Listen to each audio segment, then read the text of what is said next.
I survived 7 days of solo Rust and spent over 150 hours editing and filming this movie. It's what I believe from the last 7 years of making my own videos to be my magnum opus. All I ask is if you enjoy what you're watching at any point, to consider leaving a like. Thank you all so much for 2 million subscribers. I hope you guys enjoy this nearly 4-hour movie.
Welcome to Rust.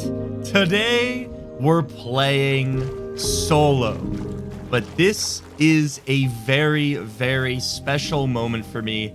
I am recording a Solo's Journey 3, a celebration of 2 million subscribers. This is an amazing milestone, everybody. Absolutely insane. And for this, I wanted to bring you guys something special. A couple of years ago, I hit 1 million subscribers and I posted a Solo's Journey 2, which was the sequel to a Solo's Journey 1. But that video did like 15 times better than my first one. It currently is standing at like 15 million views.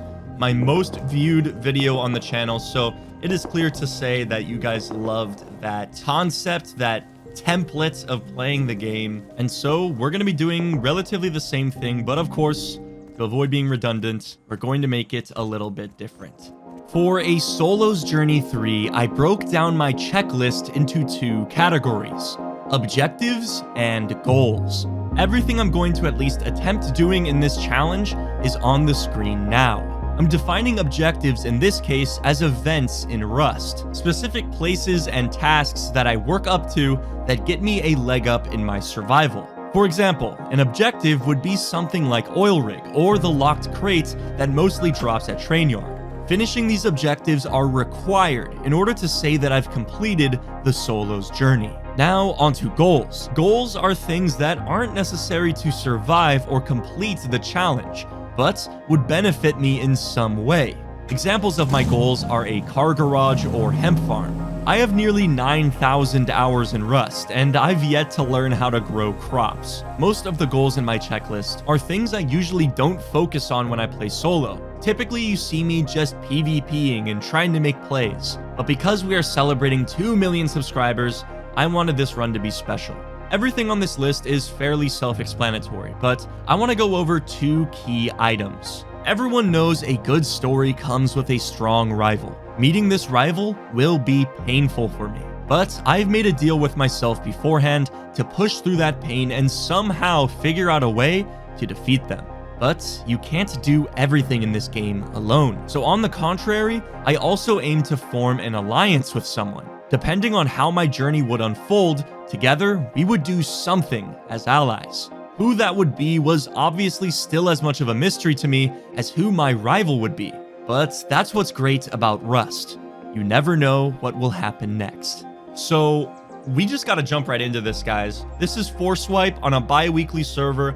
I'm gonna be playing for an entire week. I would have chosen a weekly server, but those usually die within like the first 3 to 4 days. So a bi-weekly, that should continue to hold pop for the entire week. I'm gonna be honest, you guys, I haven't played a week of Rust in years. It like literally, I cannot remember the last time I played Rust for more than like 4 days. A week of playing, this is going to be so much content. The stories that are going to develop are going to be insane. Like, I just can't wait for this, man. I'm really looking forward to what's going to happen. Already got the drip, dude. Let's go. But first things first, the most important part about this, I need to find my base location. So let's take a look at the map here. So I want to build somewhere that I can manage as a solo. You know, it's going to be really hard choosing somewhere, but it's got to be somewhere. Okay, there's merged outpost on this server. Dude, imagine if I can get that ice lake right there. Maybe that's a little ambitious, but like, listen, dude, if I can get that ice lake, that would be really fucking cool. I'm gonna go for that, dude. I am genuinely going to go for that. After a long look at the map, I finally chose a base location in the snow. A small ice lake right next to power plants and mining outpost. Ice lakes are sought after build spots, so this may prove to be difficult, but all it takes is a base to claim the area, and hopefully that will deter others. So I made my way there as fast as I could. Real quick, guys, I just wanted to say that this journey I've been on, it wouldn't be possible without all of you. So I seriously appreciate every single one of you for subscribing, for watching the channel, because I've said this in my community post, but I'll say it again. I don't just consider my videos. I really consider my entire channel my little project, you know? Like, I pour so much hours into every video. I make sure that every video I put out is the best I can put out. I try and improve. Ooh, a bow. Nice. I try and improve with every video, guys, and it takes a lot of time, it takes a lot of effort, and the fact that you guys watch it by the millions is just so cool when your work is appreciated like that. So from the bottom of my heart, thank you all so much for everything. I'm very excited for this, man. Like, I'm just really looking forward to what's gonna go down, because there's gonna be down days, I know it. There's gonna be really bad days, and then there's gonna be really good days. But over a week of playing, I think it's gonna even out into such a beautiful story. As excited as I am for this run, I can't bear another minute without introducing you guys to my mascot, Duke, in a cute, huggable form. U2s and I have partnered up to bring you my very first plushie on this channel. He's extremely soft, very well made, and he even comes with an attached chubby campfire. You really can't beat that. Duke is also a very reasonably sized gentleman at 9 inches tall and will keep your comfort levels at 100% while he's around. There is only 2 weeks after this video's release to purchase Duke for yourself, so if you want to check him out, click the U2's link down below. Huge thank you to U2's for making this happen. But that's not all I have to show you. My whole life, I've been obsessed with button-down shirts and Hawaiian shirts, especially ones with vibrant and unique designs, which is why I'm stoked to release my 2mm shirt. I decided to keep it subtle branding-wise with the only hints of my logo in the neckline and 2M written in the center of each flower. Just like the plush, it's only available for 2 weeks. Lastly, before I return you all to the video, the Solo Life merch has restocked. It is a limited restock, so if you missed the first drop, make sure to snag one at blueprintgaming.com while you can. I'm desperately trying to find like a train. Oh my god! Let's go, baby! Wow, that was literally like an admin was watching me. Holy shit, dude. There's no way.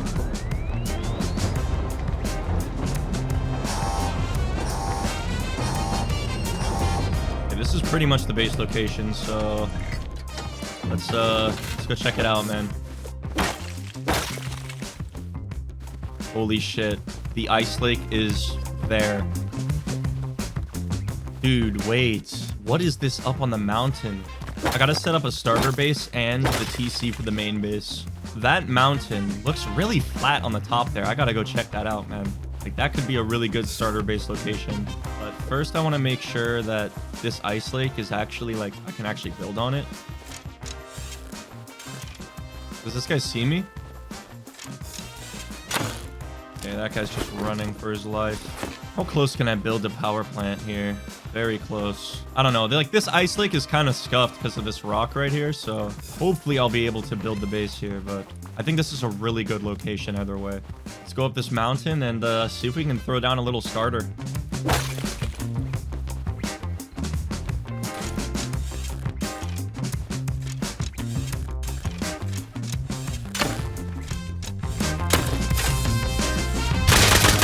He's not dead! Headshot hit and he's alive! That is wild. Oh no. Wow. They went to outpost and got crossbow nail gun. That's it, dude. I'm fucking gone.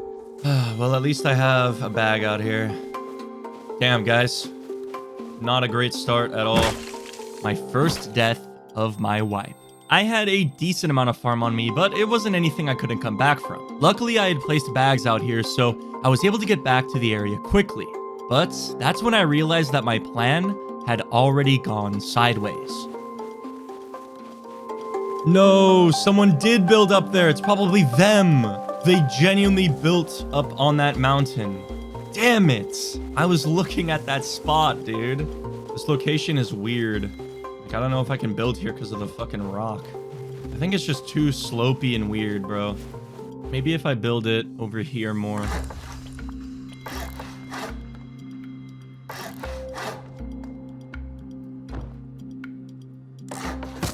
You've got to be fucking kidding me. Oh no, I'm fucked. I can't place that wall. I'm dead. People pulling up right at the wrong time. Nice. They griefed it. Well, that's just perfect for me.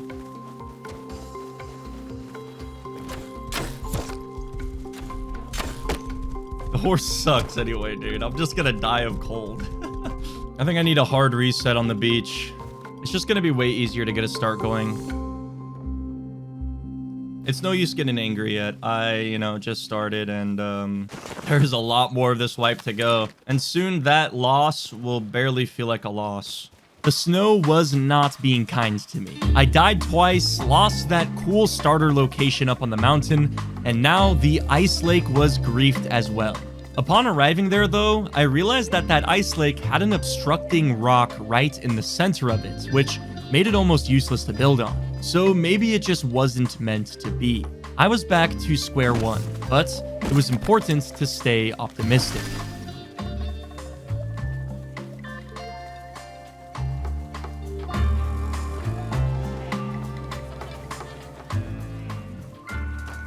Okay, those guys look like a couple of noobs.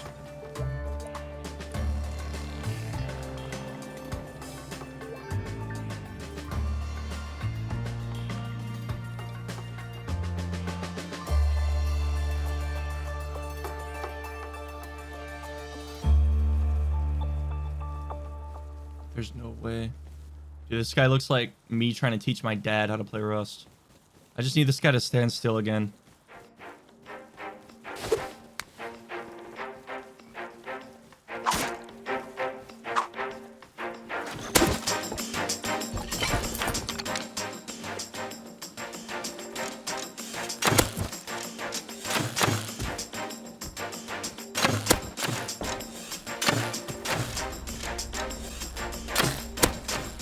He's hit twice.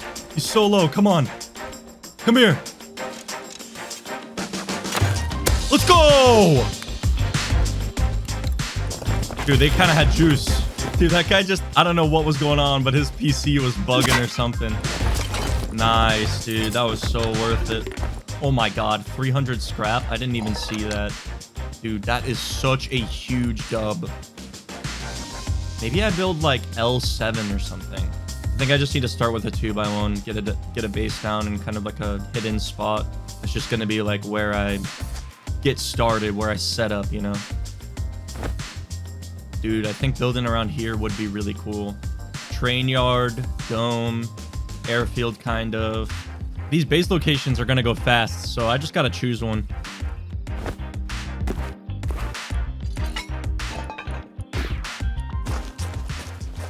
Okay, now I can build the base. I think I just need one tree. Ooh, dude, if I just like throw it down in this forest here, just put it right up against this rock.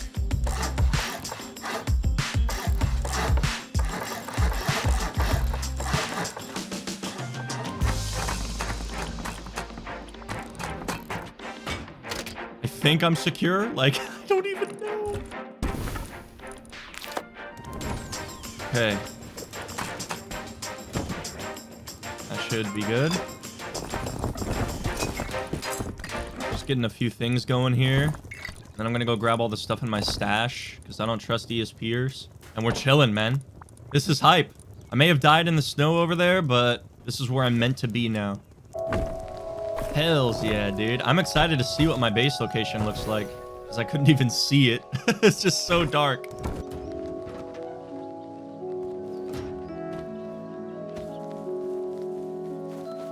There's two guys right ahead of me.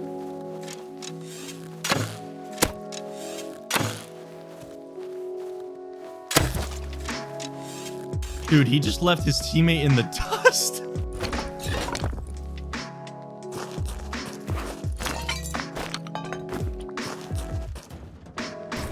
Okay, let's get that metal going. Okay. It's time to explore my area.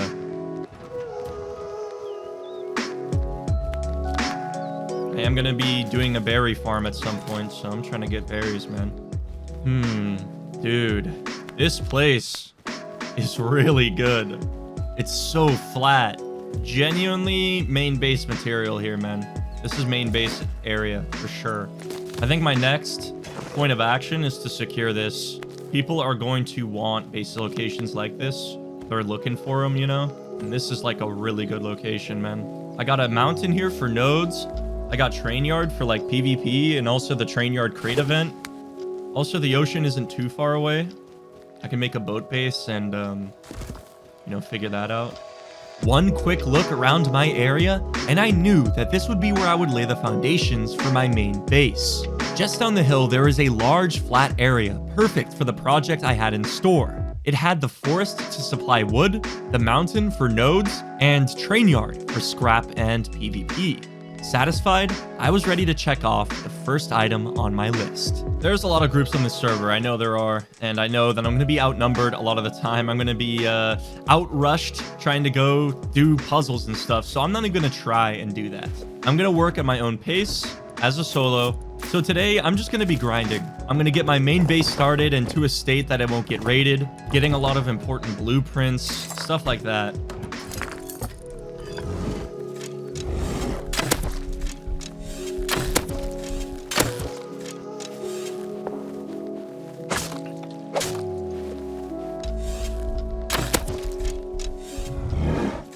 Holy, that hurts. Nice.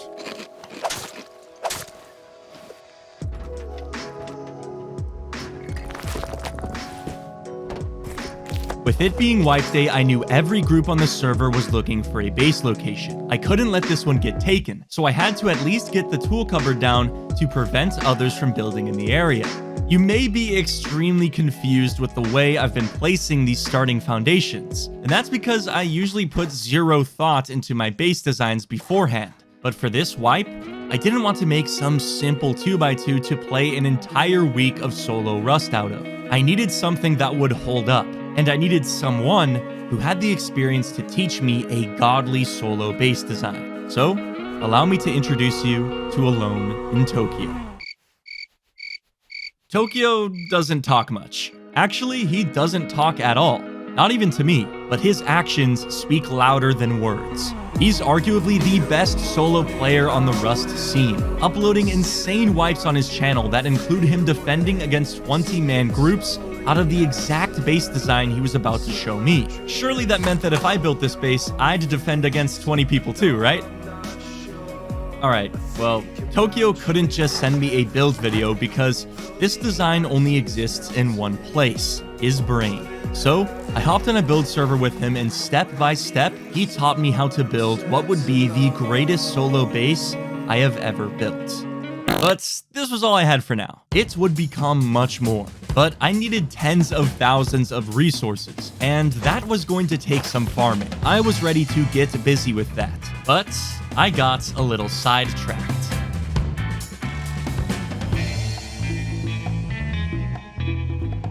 I can also make a tier 1. I'm gonna do that. I'm gonna make... Can I make crossbow? No, I need to recycle. I can make a nail gun though, which is definitely what I'm gonna do. I'm gonna get a nail gun going.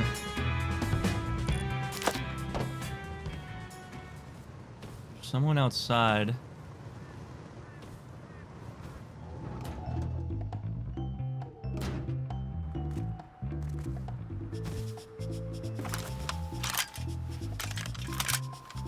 I'm fucking dead.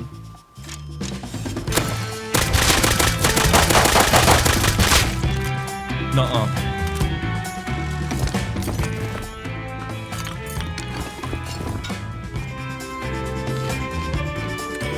Nuh-uh. Nuh-uh. This is bad. This is really bad. I got a P2. But I think this is a clan. I just put myself in an interesting situation. A group ran past my base at the perfect time. I was able to sneak between them and get a semi-pistol, which is a huge first gun for me. It's super cheap to craft once I research it, and it's not a bad weapon at doing damage either. But that was assuming I'd survive this. If this really was a clan, I just put a target on my base. After I heard the footsteps go quiet outside, I decided to take a peek. Oh my god. I actually just got a P2. I wonder where these guys live and like where they're coming from. See them up there. Okay, they're pushing me.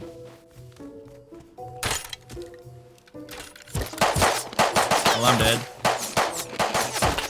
Oh my god. They were on me instantly. The wrong guy today.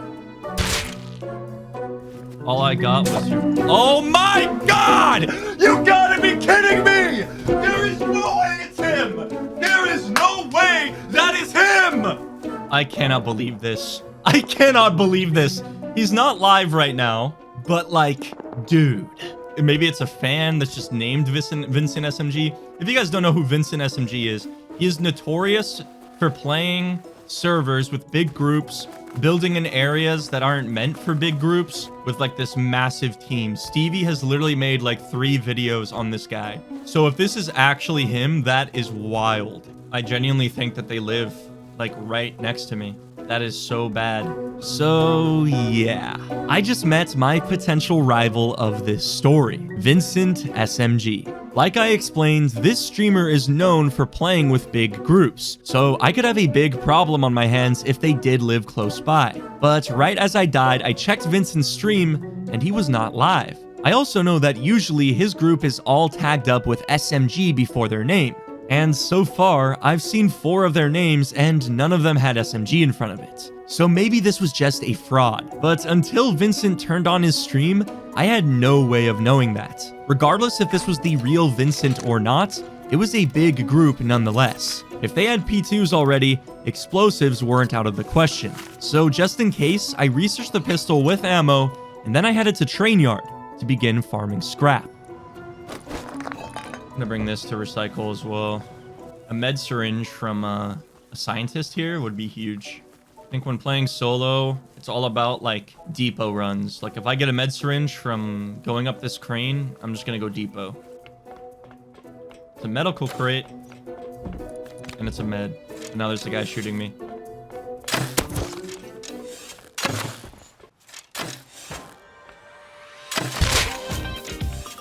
He is laid out.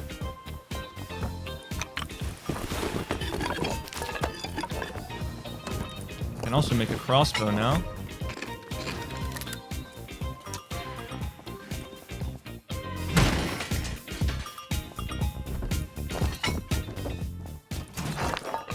This is actually going to be kind of a nice run. Ooh, there's a guy pulling up.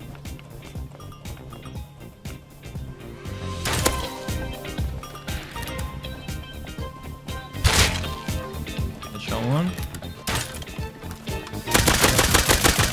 Oh, there's a lot. Another one dead.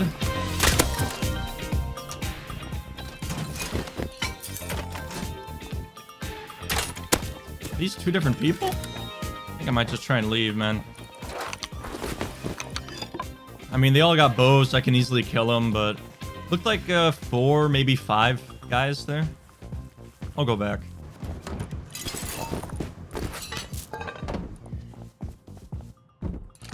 It's a rifle body.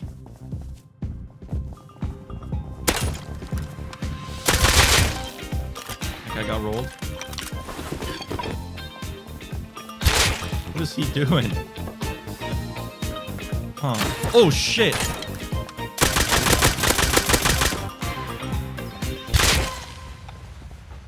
That kind of got the jump on me. Okay, they were indeed still here. I love prim fights, man. Prim fights are like peak rust, in my opinion. Okay, 320 scrap. We are definitely getting there. I wasn't far off from being able to craft a tier 2 workbench and start making P2s. I just needed more scrap. I went back to Train Yard one more time to loot it again, but the first crate I looted was a supply signal, so I ran straight back home. Nighttime then fell, so I didn't bother going out again until morning. I hear a bear outside. I shall kill. Oh. Oh. Oh, there's people everywhere. Headshot one. That was dirty. Headshot again! Oh my... Oh my fucking god, dude. There's no way. Ouch.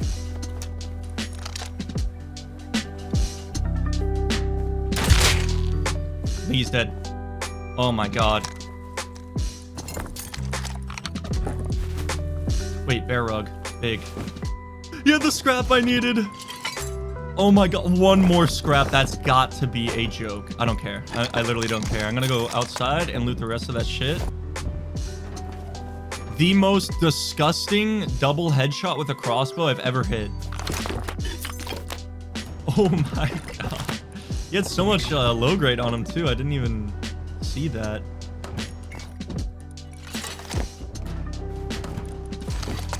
Okay, it is time for a tier 2, baby. Let's go. That took a long time. I think we're about 3 hours into this. Let's see. 205 minutes. All right, and with that, I can now make P2. First researched and crafted gun.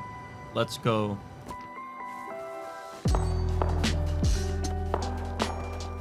Where is that? Oh, wow. Okay, so there's 3 guys right here going towards the P2 shots. Well, one's dead.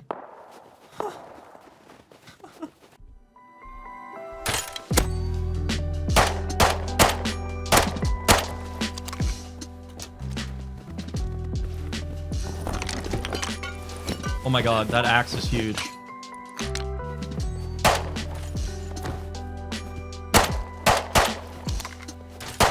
Ah.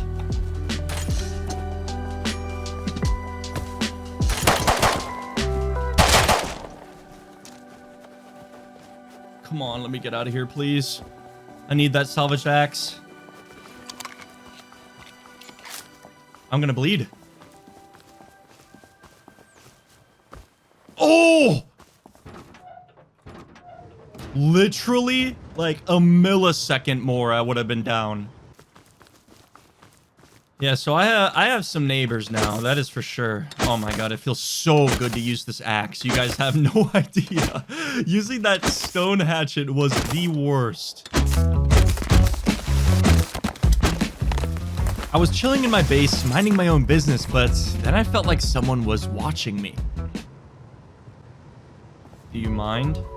For now, I didn't think anything of it and headed down the hill to continue work on my main base. But that's when I realized I royally fucked up.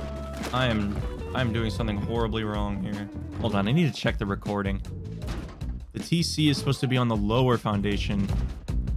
Oh my god. Oh no, there's no way I did that. Within 3 foundations, I bricked my base. That has got to be a record. The lower foundation is where the tool cupboard is supposed to be, not the higher foundation. So I just had to let this decay and completely restart. This wasn't a big deal though, because there was plenty of flat space around. Nighttime came around again though, so I was going to wait that out before continuing. But then the same person I saw creeping around my door came back with a proposal. Bunch of nodes in there, Red. You would love a jack, Red. I guess. Why? I see that you have a tier 2 and a P2. I would love a P2. Almost broken, whatever you got. I don't know if I need a jackhammer that badly yet, man. Oh man, look at the opportunities of all these nodes yours. What if you shoot me out in the wild, you know? Oh, I won't shoot you. I'm just that guy. I know. I think I'm gonna do it. We're neighbors. All right, man. I'll do it. Yes. I'll take a jackhammer, honestly.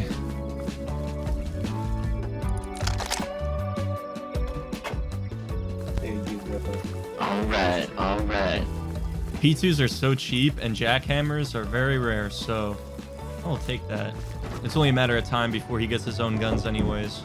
After making that trade for a jackhammer, which would greatly speed up the farming process required to build my main base, I felt like an alliance with this other solo was on the table. Once when the sun came up, I started on the main base again. This time, I placed the TC on the right foundation.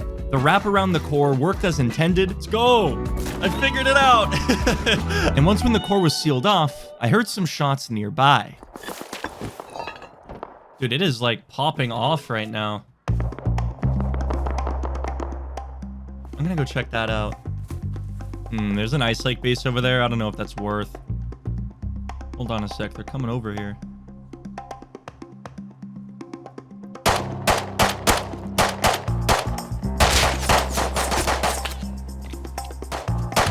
Okay, there's a lot of people. I just fucked that guy over. He was getting chased.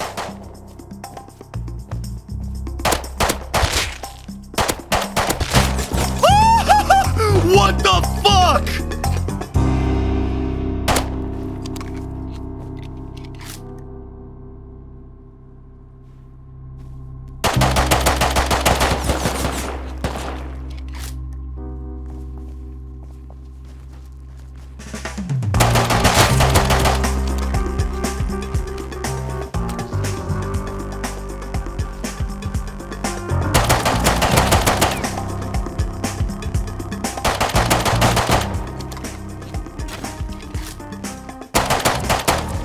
Holy shit.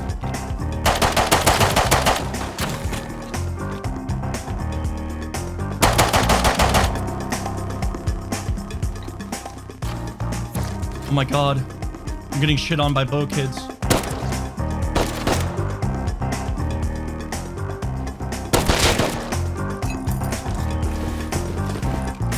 I refuse to die to bow kids.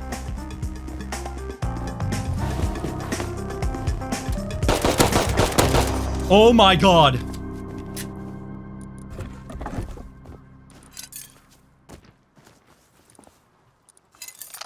Nuh-uh. Nuh-uh. I just wiped like 5 guys. Oh my god. There is no way I just did that. Another supply signal. I gotta go back and loot. I only looted like the guns. For the second time in my area, I ran into Vincent's group. This was no longer some one-off moment where they were running by my base. They 100% lived close by. I just needed to figure out where. From what I've seen so far, however, this was the exact type of group I needed for my rivalry. And so, with no end to it in sight, I was ready to check off that box. It may sound a little weird, but I was excited. I mean, what kind of solo wants a big group living next to them? Well, like I said, the stronger the rival, the better the story. Who knows what sort of scuttles we'd get into in the future. But for now, I moved my attention back to my base. I need to make 3 outer TCs, but I only need 1 to upkeep the foundations on the outside of my base. It's honestly really complicated. I'm just going to let VoiceOver Blueprint handle that. The way the external TCs and upkeep work with this base is very interesting, so allow me to try and explain. This circular core I've built is like a starter base in my main base. How you see it now is all it will ever be, a 2-story high circle. It may not make sense now, but the actual base with my main loot will be built off the foundations around my core, and all of it will be supported by 1 main outer TC. This will be requiring the majority of the upkeep once when the base gets built up, and technically, it's all I need for this base to exist. But if I had a massive base with 1 outer TC outside, it would draw a lot of attention. So I just need to do the same thing on 2 other sides, right? Well, this actually isn't possible. In Rust, you can't have more than 1 tool cupboard attached to a base. It just doesn't allow it. So how do we create 2 more identical externals that attach to the base, but technically don't attach to the base? Well, you make decoys. The way it works is that you have to eyeball the distance of a foundation without actually attaching it. And then you build out same as usual. When I come back to attach it to the rest of the base though, it's off by just a hair. This 2-inch gap is all it takes for the base to not recognize multiple tool cupboards. It doesn't actually remove any upkeep from the main base. That would be very cool. This is simply to keep the base symmetrical and remove any suspicions from your typical raider. I'll dive more into the genius behind this base design later, but I'll wait until it's more finished to give you a better visual representation. Getting these externals up fast was extremely important. I couldn't move into my main base until they were done. I got some good progress going, but once again, I got distracted by some Python shots in Train Yard. Python's doing the puzzle, I think.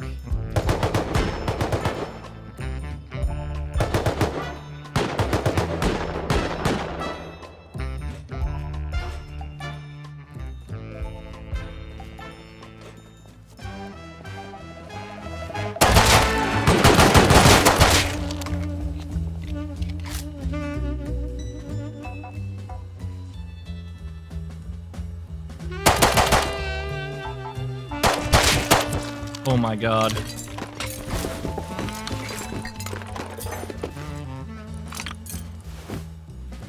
I am out of here. Wait, the Python. Got it. Let's go. Let's go. Blue card.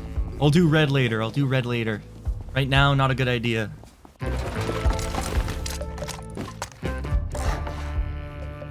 This one's gonna be tricky.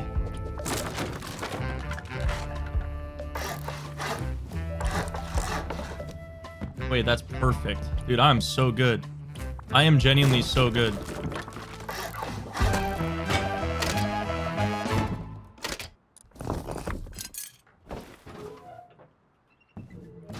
There's an airdrop, like, right here. I'm going for that for sure. Okay, I got all of my TCs down, so I'm just happy. I'm gonna go for that airdrop.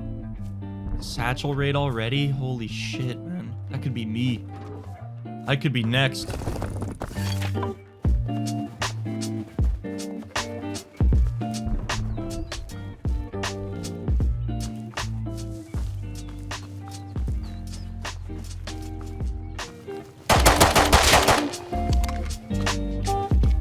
I just had a crossbow. It's Tinkerer. I gotta get the fuck out of here. Satchels. And a SAR. Nah, dude. Tinkerer is the fucking clan, though. I'm getting out of here. Dude, if there was scrap in that airdrop, I would research med I think I just gotta go. I just gotta go for train yard here, dude. Fuck. I gotta go with no meds. This is gonna be impossible. I'm gonna go with the SAR though, because I have 2, so I can take this one. Not gonna bring much ammo. Just going to see what happens.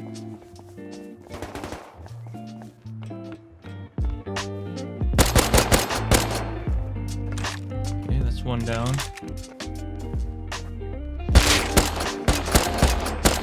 Okay, that's the other guy. There's a third one though. There's a guy right here actually. Oh, there's multiple.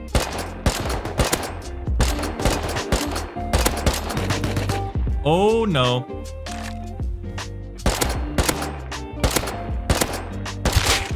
Oh my, I'm dead. They just keep coming.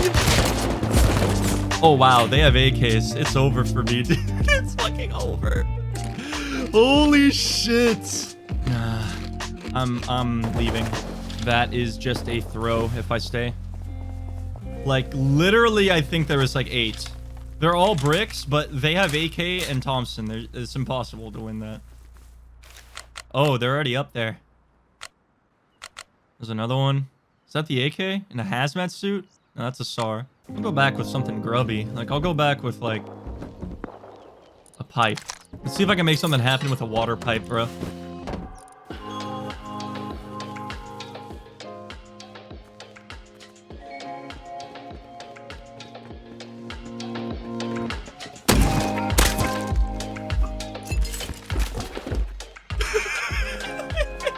Run, run, run, run, run with the SAR. Oh my god, I'm being such a little rat. These guys hate me. Are they coming? There's no way they're trying to come over here right now. They're like crawling over. Oh my god, there's like 5. There's 6. What I can only assume was Vincent's group showed up to the first Chinook crates on the map. I was hoping to get 2 objectives down in a row super early on, but I guess just the airdrop will have to do. These guys definitely hated my guts. I was being a big pain in their side, so hopefully I could keep this act up and keep farming them for gear. I took a big loop back to base just in case they wanted to chase me down, and on that route, I took note of a base with only 1 wooden door to TC. I then scrounged together enough scrap to finally research med. With a SAR and syringes, I was finally ready to farm with my jackhammer. All right, let's do this. I don't know where my solo friend went. Maybe he had IRL obligations.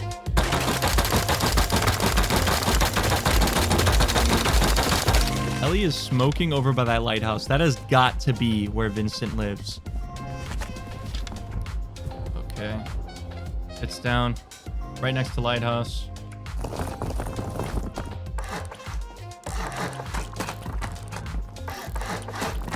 And then you actually just fully seal this. For these,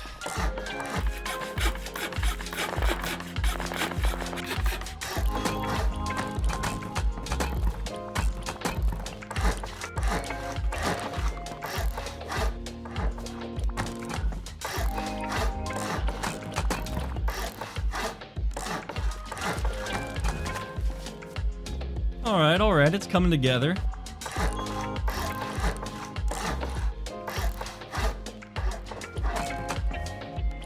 Okay.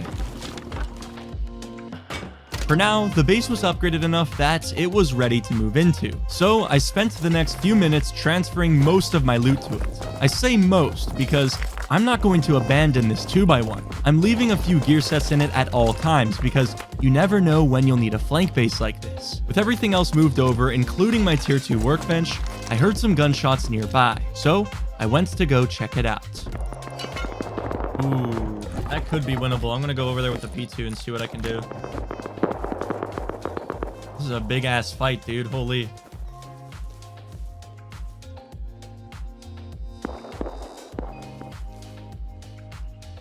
I'm as good as dead.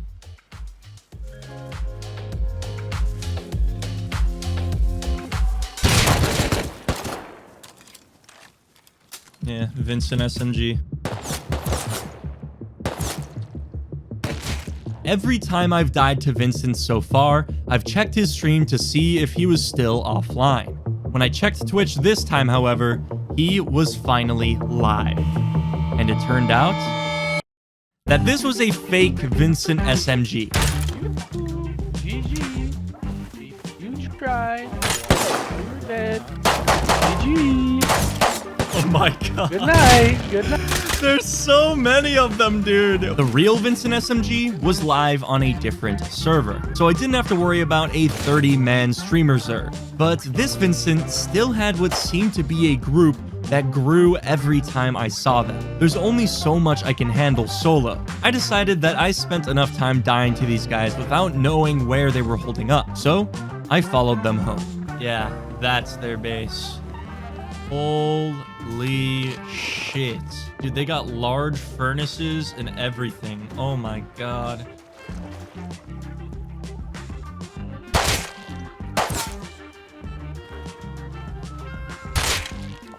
Nightmare. Dude, I should be writing down these names. I now knew where Vincent's group lived, and they had quite the industry going on right beside Lighthouse. I wanted to make sure that my base was given the attention it needed as well. I got all of my loot moved over from my 2x1, but in terms of how much boom it cost to raid, it was the same. I still had to add a lot more doors and get roof access secured before it was ready to be left overnight. So the following couple of hours were spent working on and off the base, every once in a while going to gunshots when I heard them. And of course, this would result in running into Vincent.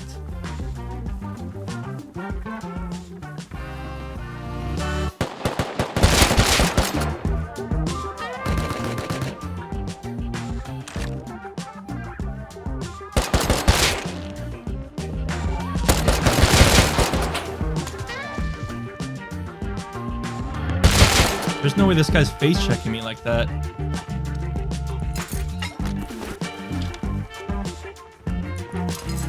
He looted his friend's gear, but not his gun. It's in the wall somewhere. I'll try and come back for the SAR. Dude, holy shit. I think I literally double headshot all three of those guys.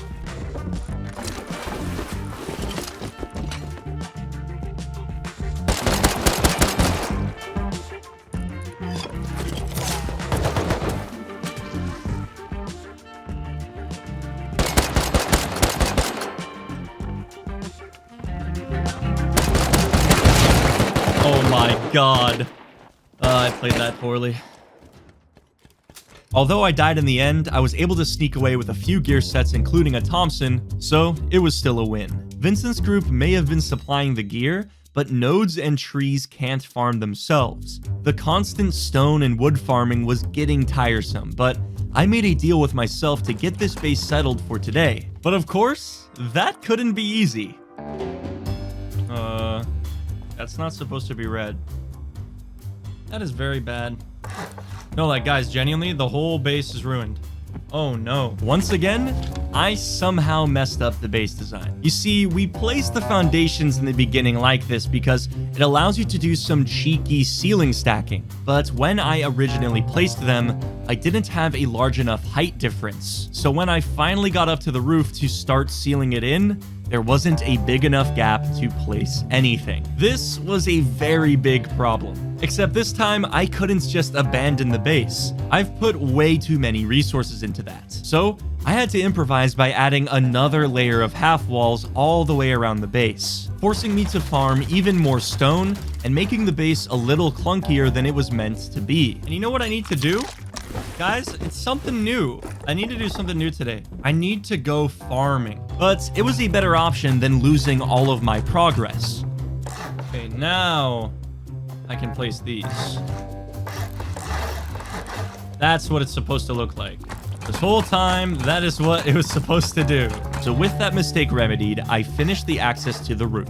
And it was a relief to say that the base had finally entered its second stage of completion. I could now leave it like this for a while until I was ready to expand it once more. Okay. I now have a roof. They can still get up on it, but they can't get in my base. So this area here is going to be eventually where I live, like all of my main loot.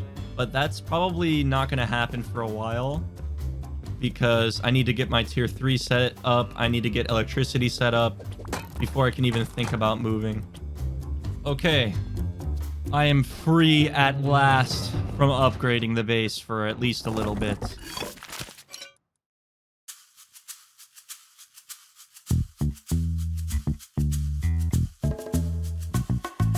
Now that I was finally free from constantly farming and building up the base, I could focus on other important things, like getting scrap and components. So I ran Trainyard Puzzle with the blue card I got from those Python guys earlier, and then 30 minutes later, I headed over to do it again.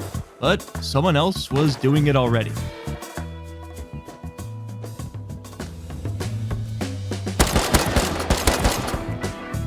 Oh my god, I thought Fuck you, pussy ass. Camping in the goddamn corner. He got an electric furnace. Let's go, baby. That is huge. With all of these components, I made a big recycle run and ended up with enough scrap to tech tree to garage door.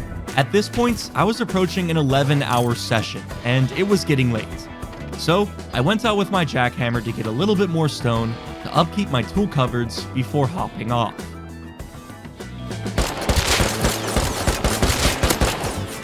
What is that, an AK? That's gotta be an AK. Wow, that guy beamed me with a SAR. I threw that.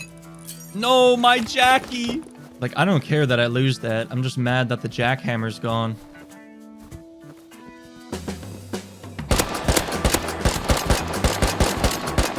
Okay, all my bullets just went missing.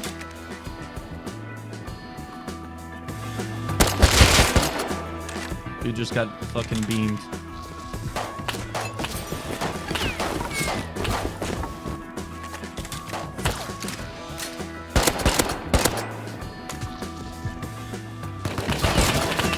Ugh. Like, where is the SAR? Okay, I got it. It was a Tommy. I don't know where my fucking Jackie is, though. That's kind of annoying.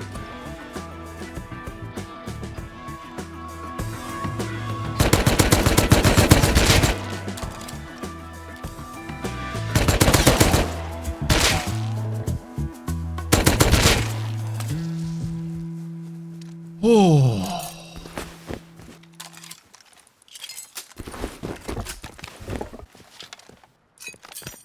Oh, lost the Jackie, but profited a lot of guns. So we'll take that.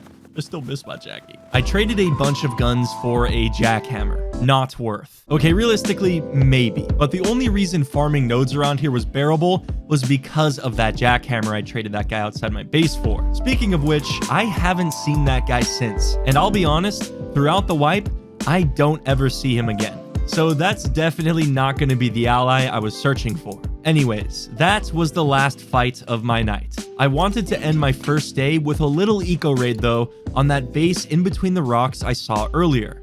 It was only one door to TC, so I wanted to get to it before anyone else found out about it.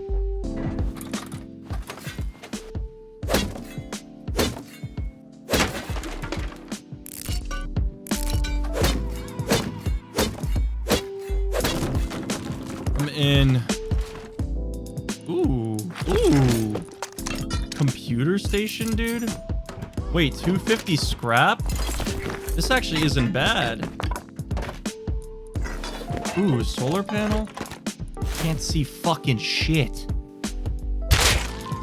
That was very worth. I'm very happy about that. That is a great way to end the day.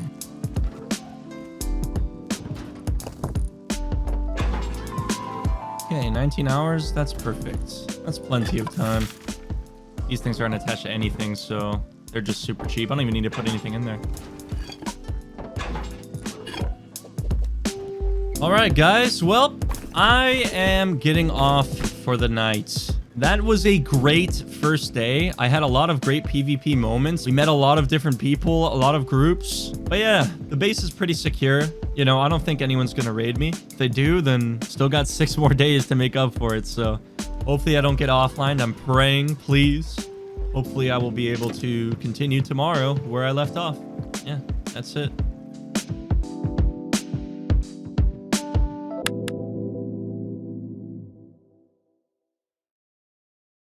Oh, okay. Here we go, guys. Day 2. Let's go.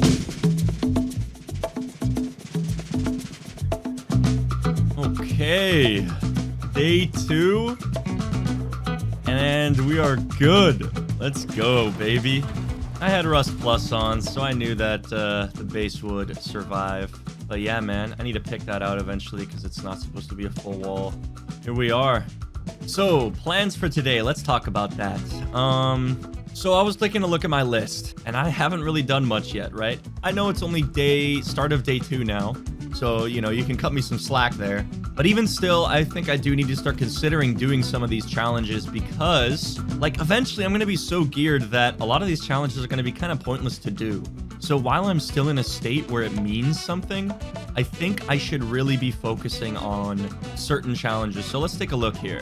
So I think that the main thing I should be doing today is underwater labs. I still need components. I need scrap. My area is not good for comps. I will give it that. So I was thinking that I should try and create a boat base somewhere. If I build a boat base, I can do underwater labs. It's quite a trek, but it's just a one-time trip to underwater labs just so I can do the challenge. And then I come back, never do underwater labs again. And then I have a boat base for cargo, which is coming out right now. I have a boat base for large rig, and when I am ready, I'll go to small rig as well. So yeah, I think today I'm focusing on a boat base, getting into the ocean, and trying to get a lot of comps through doing that.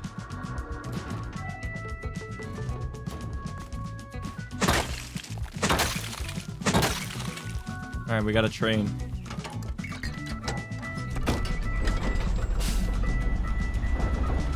Oh my god. Vincent's base has gotten large. Nice, there's one shot. Easy.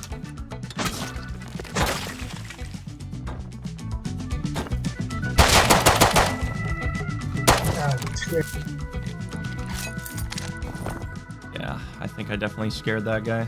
I'm honestly going to get off of this island. I'm going to go to this one over here that has the fishing village attached. It looks barren enough and it's closer to fishing village, so that's what I'm going to do. There we go. I think that'll be good.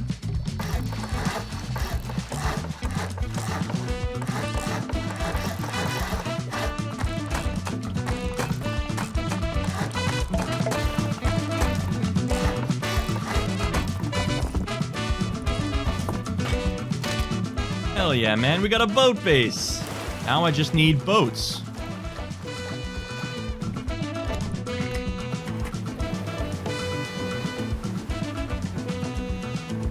Oh, dude, that's perfect.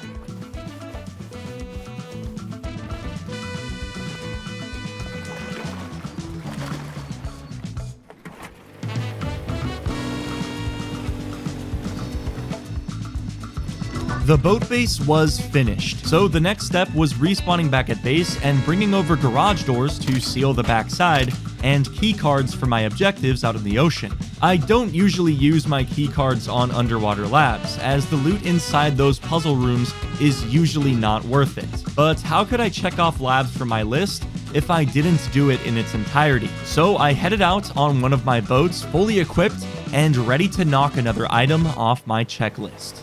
Holy shit, dude, it's gonna take so long. It's gonna take so long to get out there. Fucking A. Oh my god, I'm running out of fuel. I gotta pray that there's a lot of fuel down there. Because if there isn't, I'm fucked.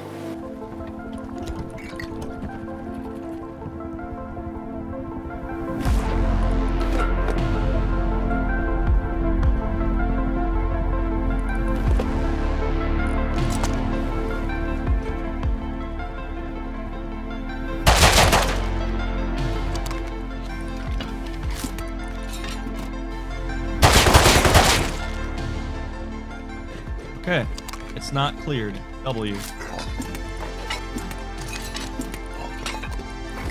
This is perfect for me as a solo, man. It's such a small labs, it's so easy for me to hold down, and the crates aren't too bad. If these keep respawning, I can get some good shit from this.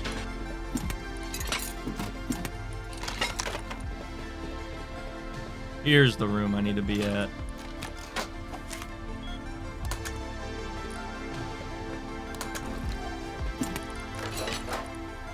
First elite, utter dog shit. Like, it literally cannot be worse. Another flat 10 pipes, bro. Oh, man. This is why no one does underwater labs. Like, those elite crates need to be buffed somehow. Like, a little bit more boosted. You're coming all the way down here for that? Like, that is wild. But the crates keep respawning, so I'm all for it. Wait, elite's back already. No way. All right, I'm gonna use it again. Fuck it, dude. Come on. SMG. Okay. And suppressor. Huge. Ah, not bad, man. Not bad. Like, I got 230 scraps so far. All right, I think it's time to skedaddle.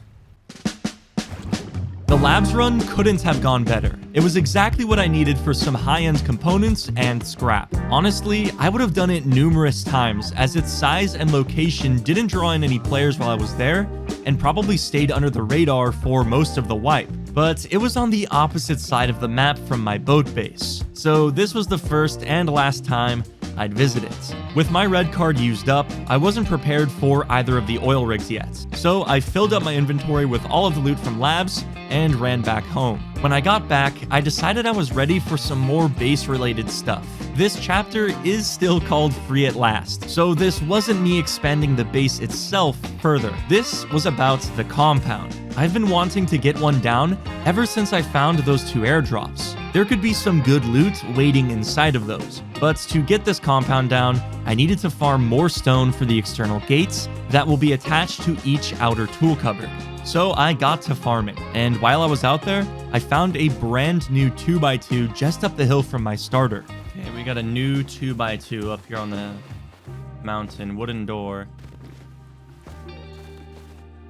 Wait, he's just putting on a fucking sheet door. No way! Yo, that's not nice. Fucking door camping bow people. Whatever, buddy. It just pulled up. I just missed my chance to prevent these guys from building so close to my base. But for now, I kept it in mind.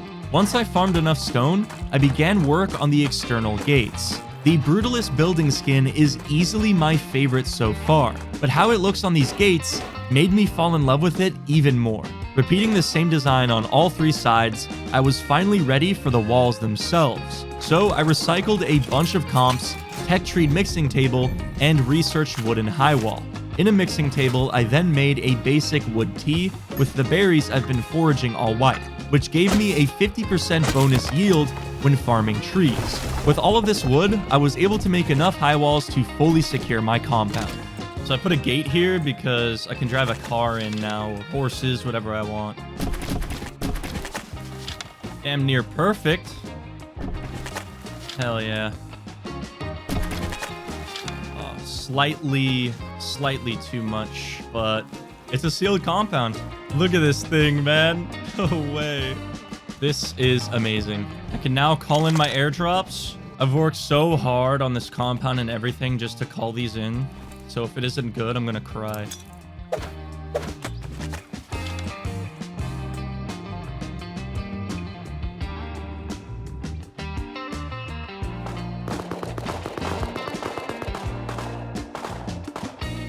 There is no way that Tommy just died to 2 Revos.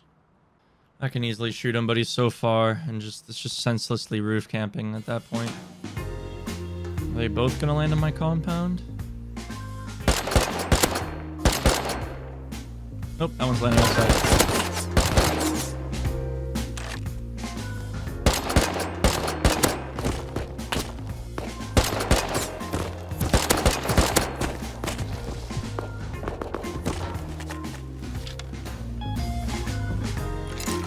Chainsaw. Yes!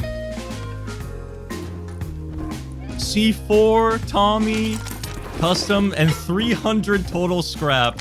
So worth. That is ridiculously worth.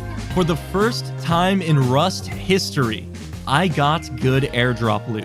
A C4, a bunch of guns, and a ton of scrap. So with that scrap, I decided it was finally time for electricity. I had a bunch of ore, but smelting it in small furnaces is so last year. Electric furnaces are the new wave. And because I got one from that guy at Train Yard, researching everything else I needed was easy. So I got to work setting up a basic solar panel circuit to power my furnaces. But these things are way more efficient when turned into an auto smelter. So I also set that up with storage adapters and an industrial conveyor. Now when I put ore into this box, it'll make its way through the furnaces, smelting in the process, then go back to the box. Setting up this simple contraption is a game changer, which is why it was one of my goals in my list.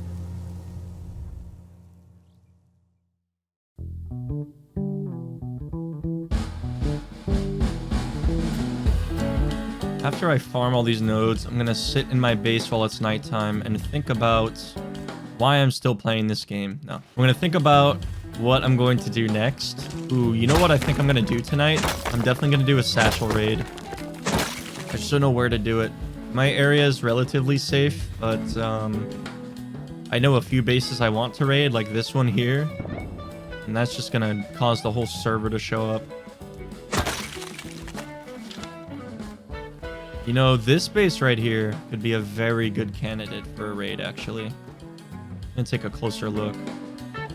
Ooh, it's a bunker. Oh, shit. Who builds a 1x1 bunker? It's a solo. Is it worth blowing into that for 10 satchels to see if it's a fully sealed bunker? I don't know, man. It's an option, but, like, it's just probably not worth the risk.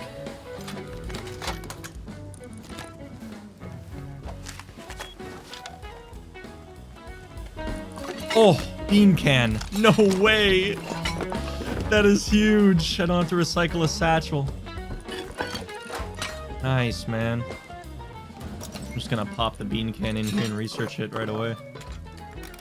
I think raiding with satchels tonight, 100% my mission for today. I officially decided that today I was going to do a raid. I've been building up sulfur, and with my newly installed electric furnaces, smelting it couldn't be easier. Obviously, I didn't have a tier 3 and was nowhere near any tier 3 raid supplies, so I had to settle for satchels. Luckily, you just saw me find a bean can, and I already had satchels from that airdrop way back. So to get enough scrap to research the satchel, I ran Train Yard again and found a Molotov while I was at it. So after recycling, I researched both of those. Now, I just had to pick a target. So I went back to that bunker up on the mountain that I saw earlier. In an effort to get some more intel, I did a head glitch trick by looking straight up and suiciding. This allowed me to see through the wall for a brief moment. After a couple of tries, I was able to confirm without a doubt that it was sealed. This twig right here is holding up the stability bunker, which makes this over 16 rockets to raid. I didn't have nearly enough satchels for this, so that was out of the question. Before I could continue investigating bases in my area to raid, Train Yard Chinook dropped again. We're halfway through day 2, and I live right next to Train Yard. The fact that I haven't completed the Chinook crate objective yet was kind of ridiculous. So I headed over to see if I could quickly check it off my list.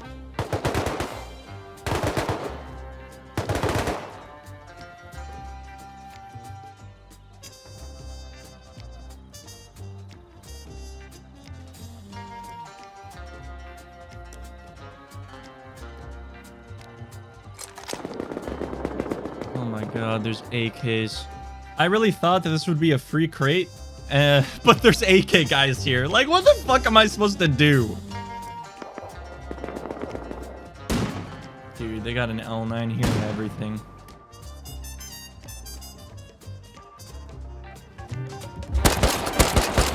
I fucked that up.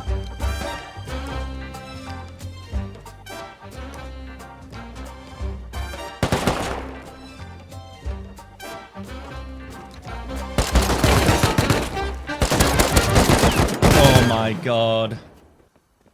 Dude, how deep are they? Like, how fucking deep are they?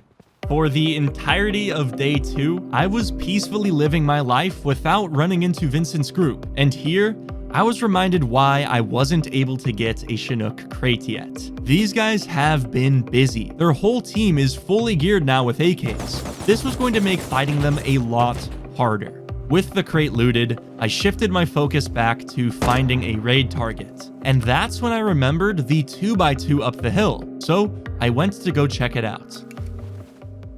Oh my god, these guys expanded. Shop front, sheet metal wall, another door. I don't know, man. I don't know. It's so hard, you know? I've always made the mistake of raiding the wrong base with my, like, first round of gunpowder. So it's a bit of a gamble. It always is, but I gotta choose something, and I think it's my best option.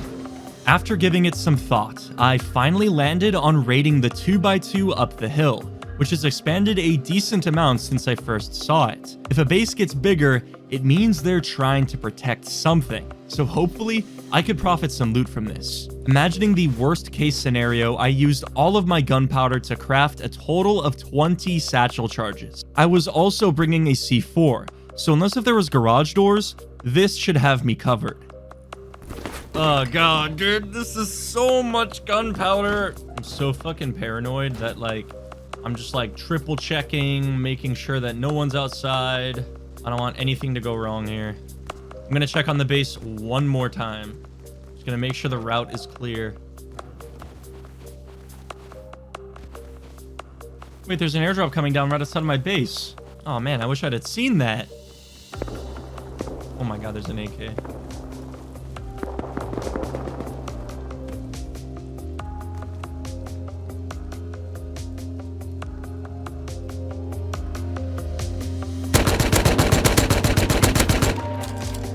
I think AK killed SAR. Oh my god, it's Vincent.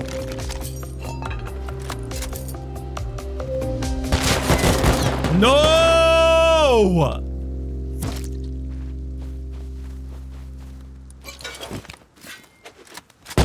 Oh man! I literally don't even get to shoot the fucking AK. Like, I don't know how this Vincent guy is solo right now, but that was the freest AK of my life. I don't know, man. It's just so rough, this game sometimes. This is it. This is everything. I just had an extremely unlucky event, so I hope that I get lucky here.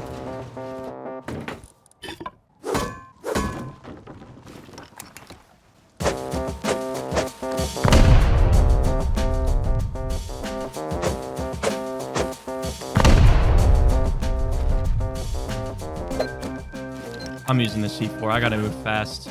Satchel rating just takes forever. I just gotta move quick.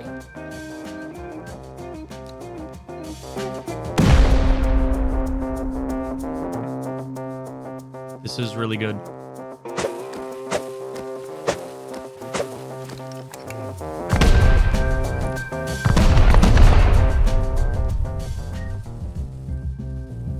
Longest satchel on Earth. Holy.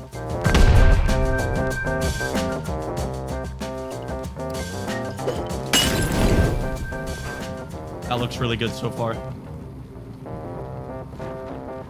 Oh!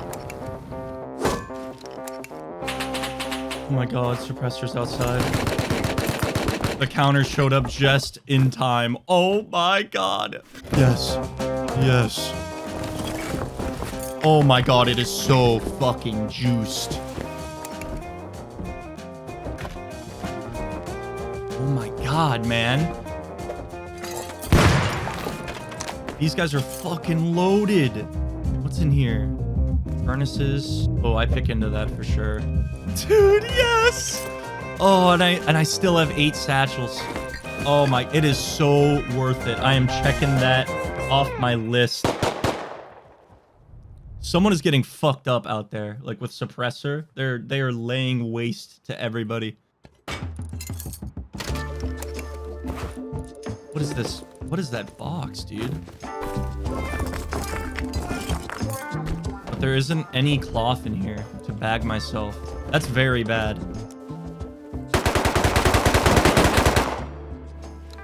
Biggest bait I've ever heard. Are you kidding me? These guys really think I'm gonna like rush outside to go and kill everyone that's left. This was worth, man.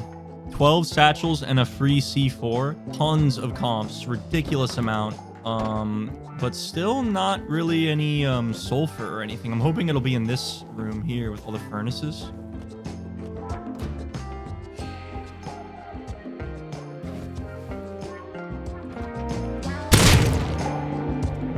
This dude just got fucking slammed. Eventually, the counter raiders got bored and left. So I quickly popped outside and picked up an outer bag to slap down inside. The choice of the base to raid was a good one. So far, this was easily worth it with the crazy amount of comps, low grade, and crude oil. Oh, and I cannot forget to mention the 3 rows of wooden signs. That's profit. I could check off this objective with confidence, but there was still one room I haven't gotten to yet, and I still felt like I was missing some loot here. So I headed home and brought over a stack of bone fragments to make into bone knives and pick out the wall.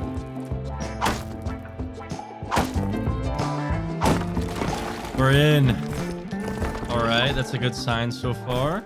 A little bit of sulfur. A little bit more sulfur. Okay, come on. Oh, okay. Not bad. Not bad. We got a jackhammer. Yes! It's back, baby. Let's go! Oh my god, I'm so excited. 850 gunpowder and like a bunch more sulfur. I'm glad I decided to soft side that. So I made a lot more like profit from that for sure. I think we hit it big here.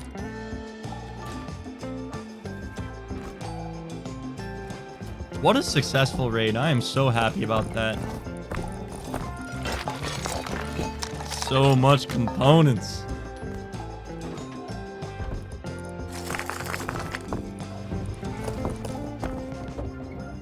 Dude, I need to buy a refinery. Like, that would solve my low-grade problem indefinitely. With all of the loot from the raid transferred to my base, I decided it was time to expand further. All I needed to do was turn the roof floor into a shooting floor and add this sheet metal triangle thing in the center, which would support the sniper tower. I was making decent progress, but of course, I can't ever do anything in this game without getting distracted. Dude, I think that was 2C4 on the bunkered base. Dude, I think that those guys are literally raiding exactly what I was like intending to raid. And they don't give a shit that they're using all of the boom that they're using.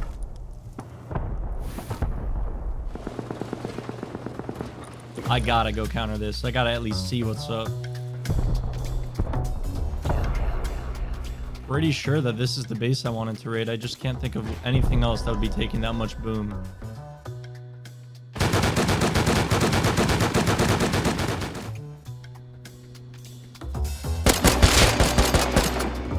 Fuck! Oh my god, I whiffed that so bad.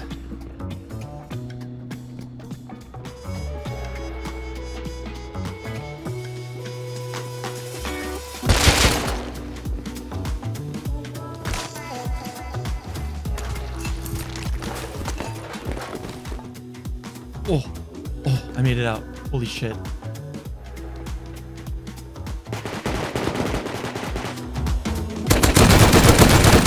There's no way I kill... how do I not kill that guy? 8 health. Like, dude, I don't know how I don't kill that guy. Nah, I'm going back.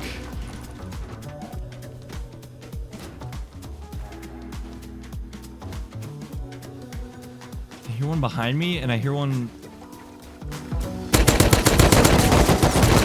Oh my god, dude.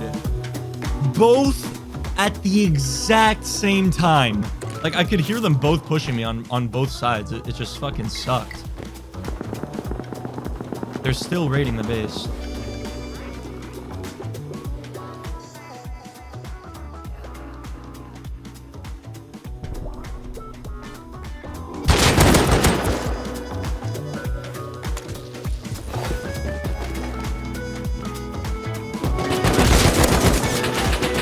No, man, no. I'm sorry, man. You keep grubbing this guy. I'm sorry, man. I wish I was 8 deep as well. 3 occasions. Actually, no. 4 occasions where I almost had an AK or M2 from Vincent's group just to lose it right after to Toe Smasher. At first, I thought he was part of Vincent's clan. I mean, it would only make sense, right? Who's in the right place at the right time that many times? But after the raid simmered down, I found out he was also a solo countering that raid through chat. He just happened to be extremely lucky that right after I killed an AK guy, he was there immediately to scoop up the kits. Securing my own raid tonight was a win, but these last few fights ending the way they did was really frustrating. I almost checked off counter raid, and on Vincent's group, it would have felt amazing. But because I only lost gear here and was baited over and over again from getting my first AK, I had to leave this fight with my tail between my legs. I was ready to hop off and just reset my mental for tomorrow, but I wanted to get those upgrades done first. So I finished the sniper tower, I finished the shooting floor. Holy shit, it's done. I rewired all of my solar panels and added more garage doors around the base and on my outer TCs. The base still needed a wind turbine, a ton of turrets, and a few upgrades here and there, but I was done with the major expansions. Seeing my base in this stage definitely lifted my spirits a bit. It was at this point that I could finally see it being the best solo base I've ever built. But the whole point of a base is to keep your loot safe, and that includes your gun box. And right now, my gun box was not looking too good. Tomorrow, I was hoping for some better luck when it came to PvP.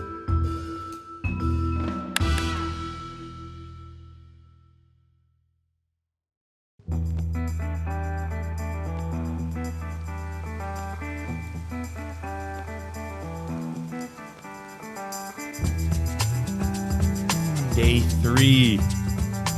And we are good. Let's go.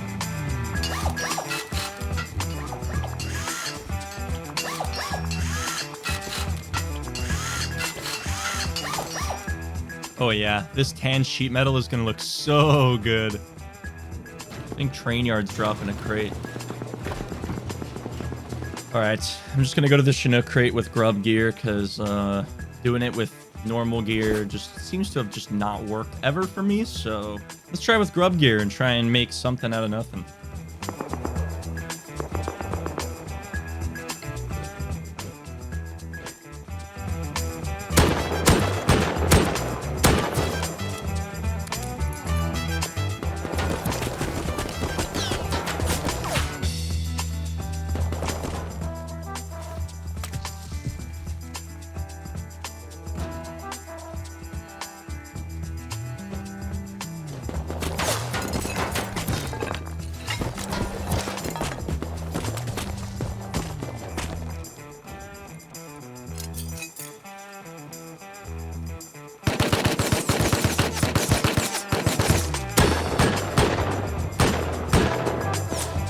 I'm dead. Dude, I took off this earmuff and I thought he was shooting me in the other direction.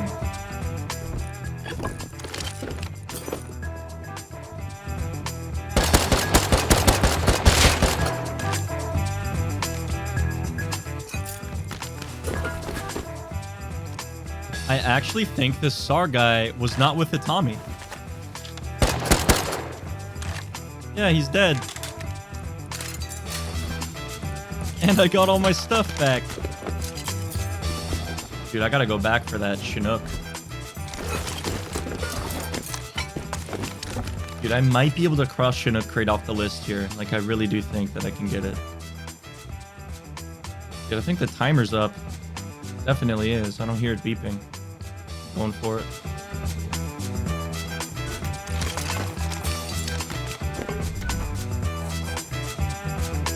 It only took 3 days, but we finally got a Chinook.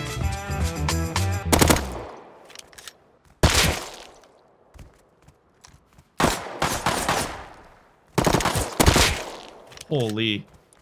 This thing melts. I didn't even know I had that thing on burst, and it just destroyed that first guy. Oh. Let's go. That was big ups. Finally, I crossed off Chinook crates from my list. An objective I've been meaning to complete for some time. I also profited a few guns from this, but I wasn't done yet.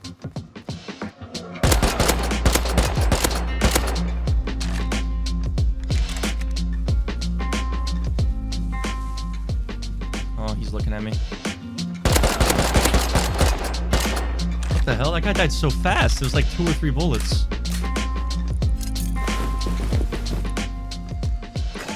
This guy's got a bunch of comps.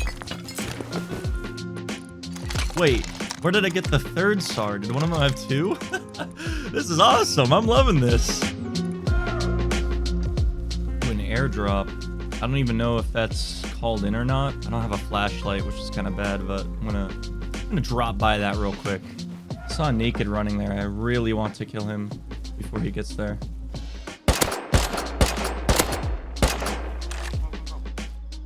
Let's go. There's a guy. He's like 25. Fucking run with loot, you fucking bitch.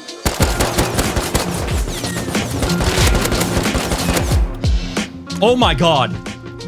Good. You're not gonna get anything, you fucking bitch. I just obliterated AK. Yeah, nice.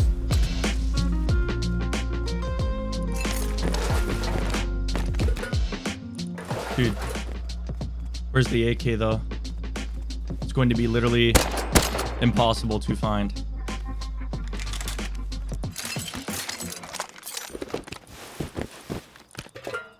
That thing could literally be anywhere. I think I just need to come back. Damn, that's the prize though, bro. That is the prize. I need to get that.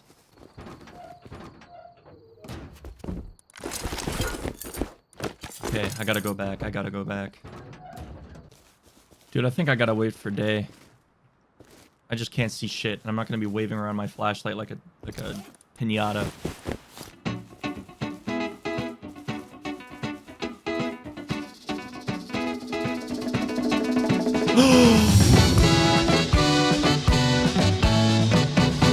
Yes. Yes. Oh, baby. We got it. Chinook crate, a bunch of guns, and an AK? I was on a roll today. Getting my first AK may have not been a goal I set before the challenge, but it felt like it deserved to be one now. I've been fighting for this gun for a while, and finally, in the fight I felt like I deserved it the most, I got it. After transferring all of that loot I got from those fights from my starter to my main base, I decided to keep the momentum going and head to my boat base to visit the ocean once more. It was time for small oil rig. I saw a horsey back there. Honestly, I think I should go yoink the horsey.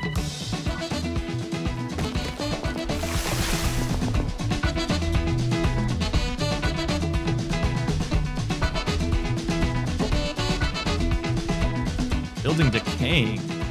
Oh, metal's decaying.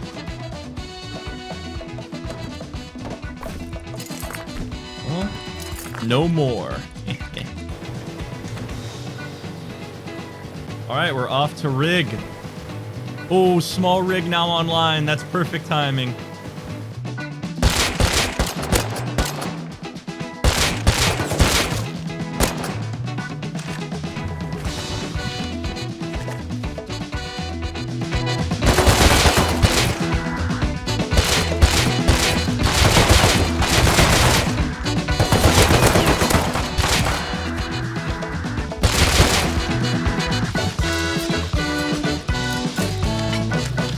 Ooh, supply signal.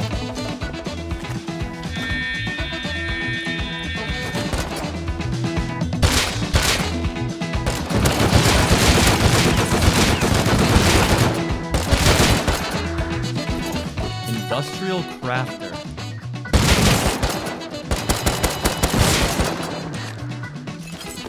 Ooh, explosive ammo. Big.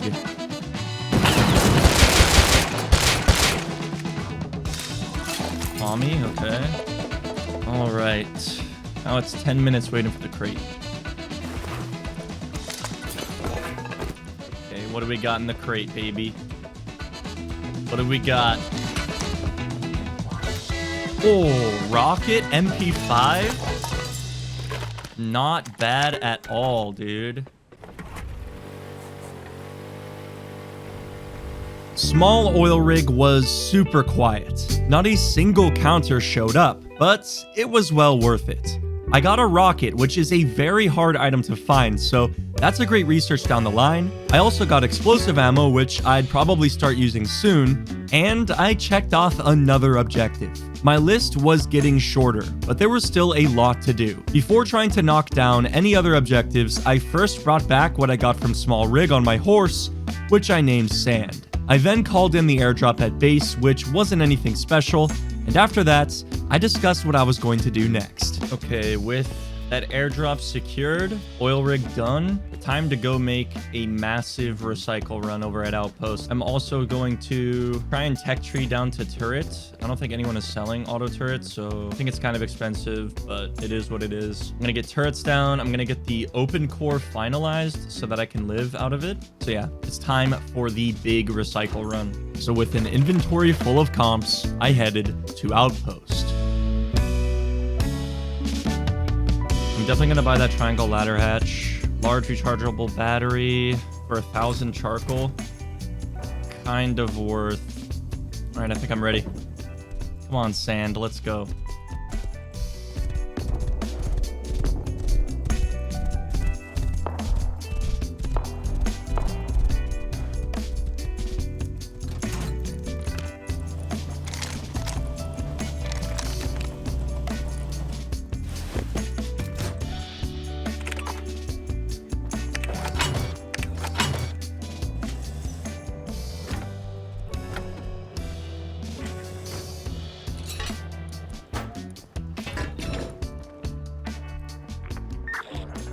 Can't fit Sand through the fucking door. Just gonna hide him here. I think that guy in there is just busy gambling, so I should be okay.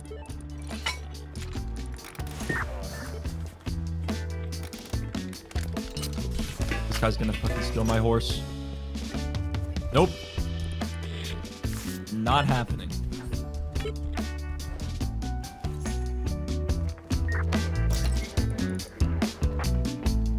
Wait. No! No way! Oh my god, what a throw! There's no way I just lost 850 scrap like that. And then here he is just gambling away all of my scrap. Literally just gambling it all away. Wow. It's just all gone. Did you catch it? I bet you did, because while I was busy worrying about someone stealing Sand, my brain, in its panic, just stopped working for a second, and I left over 800 of my hard-earned scrap in the research table. I didn't even realize until it was way too late. This guy, Blimpus, stole it instantly and took it straight to the blackjack table. This was the biggest slap in the face I've ever received. The only option I had was to hopelessly beg for it back.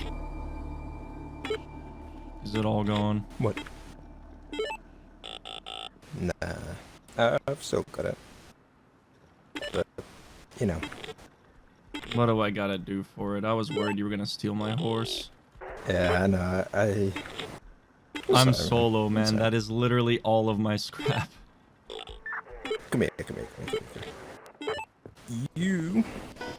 You can have the scrap when you tell me when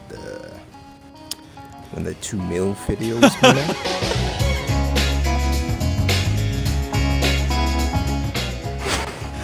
Ain't no way, dude. And I'm waiting on it. I'm waiting for that solo series, man.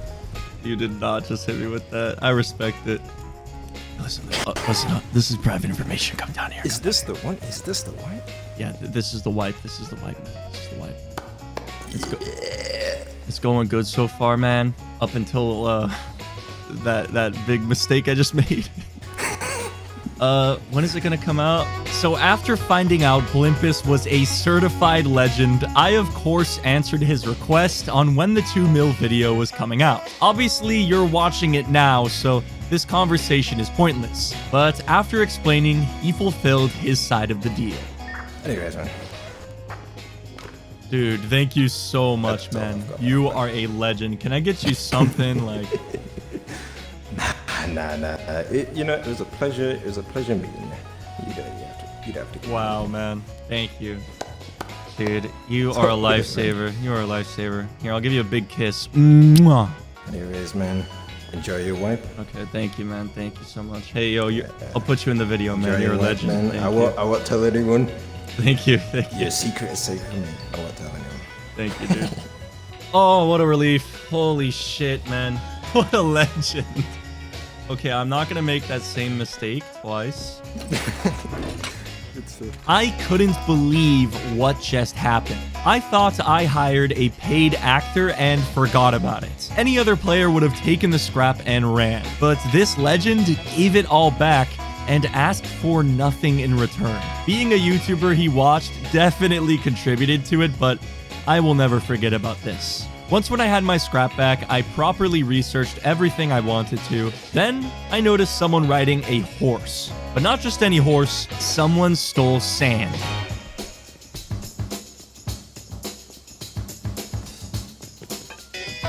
But I stole him right back.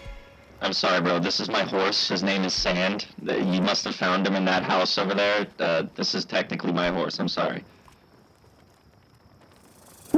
When I got back home, I crafted a refinery with the last of my low grade. I did this because I have stacks of crude oil. If you don't know, 1 crude smelts into 3 low grade. So I pretty much secured all the low grade I would need for the rest of the wipe. I bought and researched the ladder hatch so I could add roof access to my tower, and then I assembled a couple of locker kit respawns so I was always prepared in case someone started raiding me. 1 in my outer ring, and 1 in the sniper tower. With that finished, I wanted to get started on another one of my goals, creating a shop.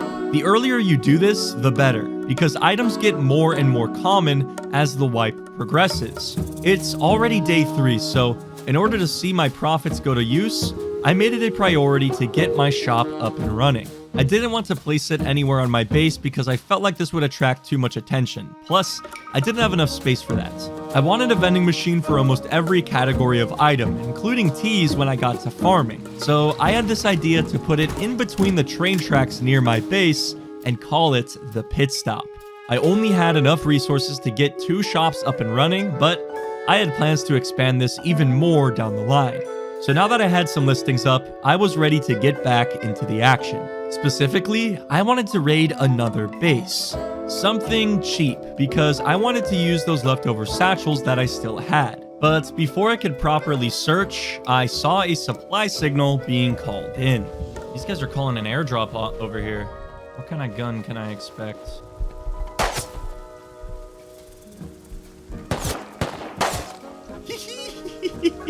Oh, I'm so going to this.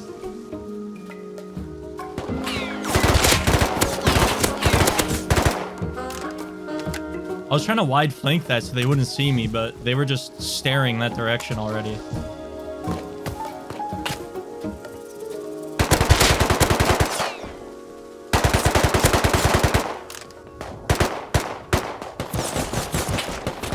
Oh my god. What?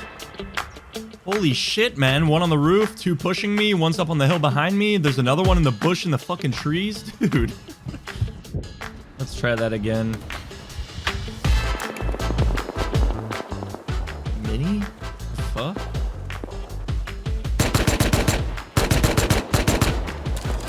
There's no way a mini copter landed at this fight.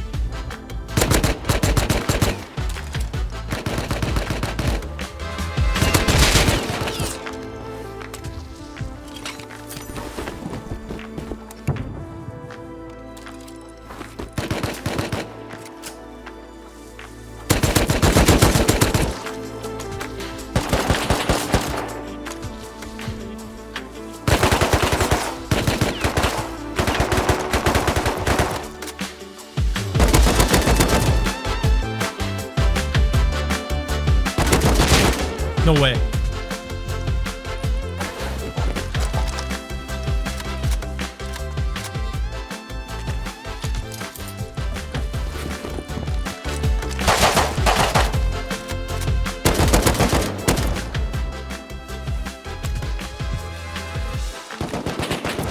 Oh my god. Shut the fuck up! Bro, I just finessed that so fucking hard. Oh my god. Holy shit, that was the craziest shit I have ever done. Bro. Another AK secured. I can't believe some random minicopter group decided to land here with AKs.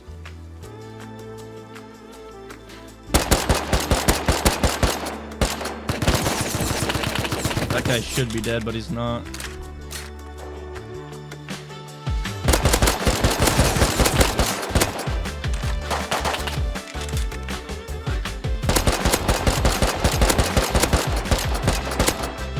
Oh my god, that guy just doesn't die. That guy just doesn't die. And why is there so many more like shooting me in the back and they're not coming from the base? I'm so confused, dude. I will never understand this game.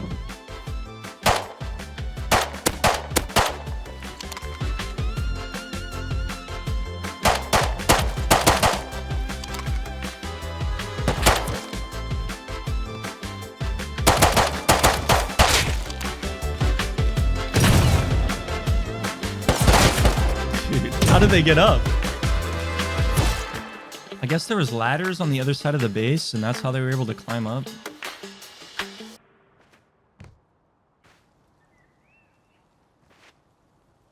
You being from this base, guy? You being from this? Oh, chill. Chill, I live here.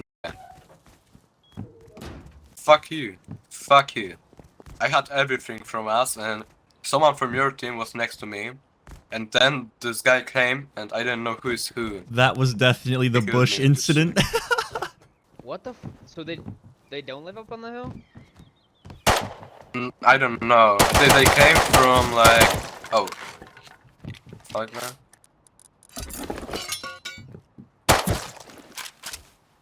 I mean, that base right there is like a really good base to raid.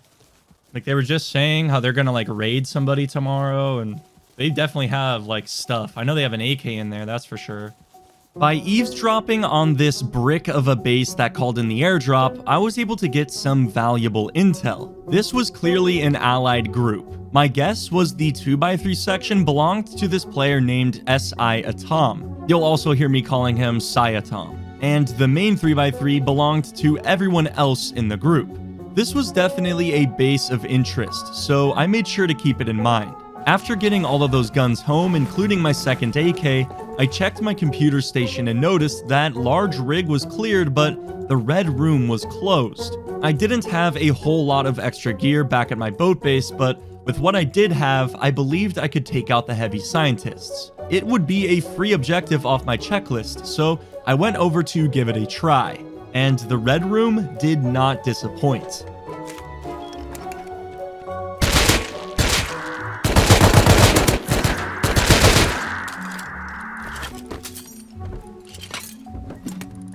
We got an AK. Bro, I'm tempted to just leave. We got... Oh. Yeah. I'm tempted to just leave, bruh. 2 AKs. I gotta get out of here, dude. That is insane luck.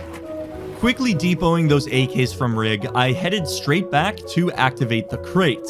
But soon after doing so, another player boarded rig, and after at least 10 minutes of silence, he ended up winning that game of patience. I'd have to revisit large rig at some point down the road, but for now, I had more pressing matters to attend to.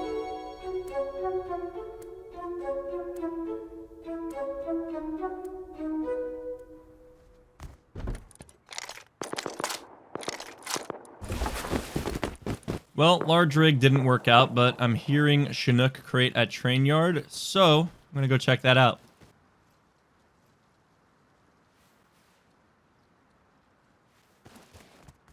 Okay, there's like 2 full kits coming from my mountain.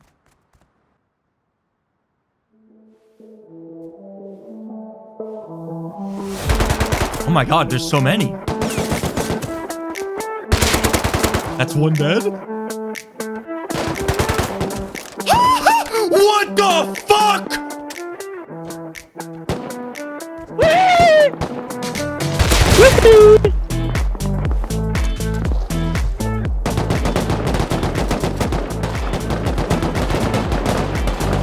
What's happening?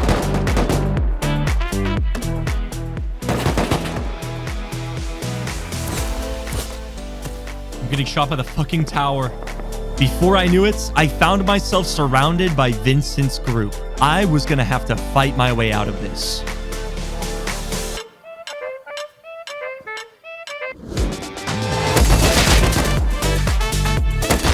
Oh my god, that guy blended in.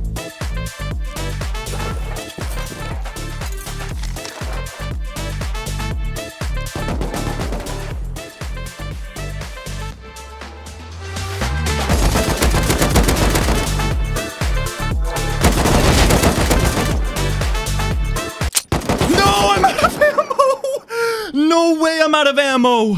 Oh no, I would have killed him, but I ran out of bullets. You've got to be joking. Dude, I couldn't even just like run away either because like they would have just shot me in the back. Oh my god, like I really wanted to get out, but they were just constantly in the right place.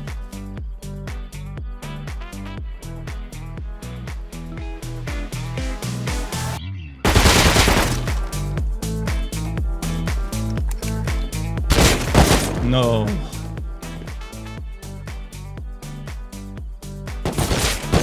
Okay, I'm just getting shot in the back. It's pitch black. I guess he's got a night vision. Vincent's entire team was here at Train Yard, but so were other groups. With everyone fighting each other and me killing 6 of Vincent's team, this was a solo grub's paradise. I didn't stop going back until I made some profit.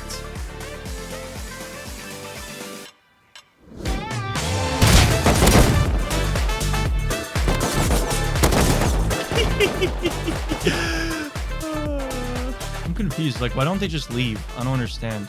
Did they just come back from like a huge raid?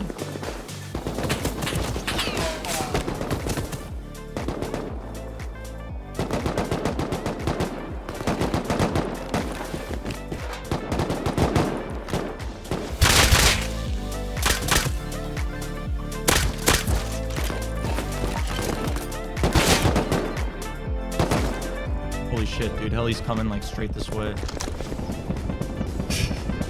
Oh, Heli's shooting at him.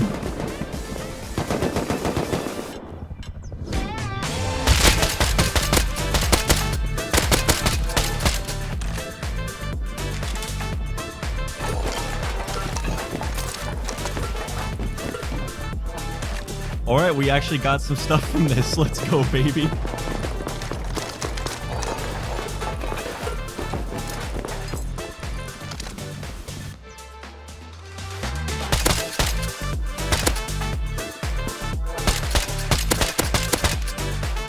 What did that guy get?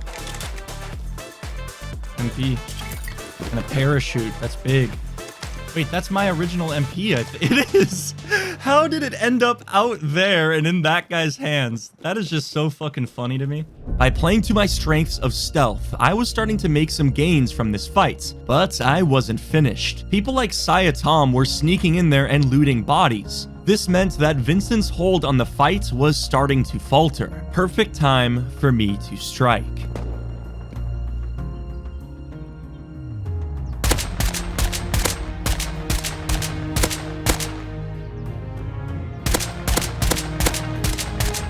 I'm going for it. I don't care.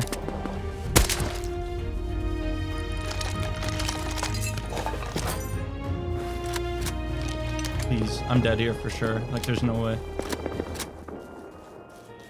Holy shit. Oh my god. Oh my god. I'm getting raided. It's over. I got so much.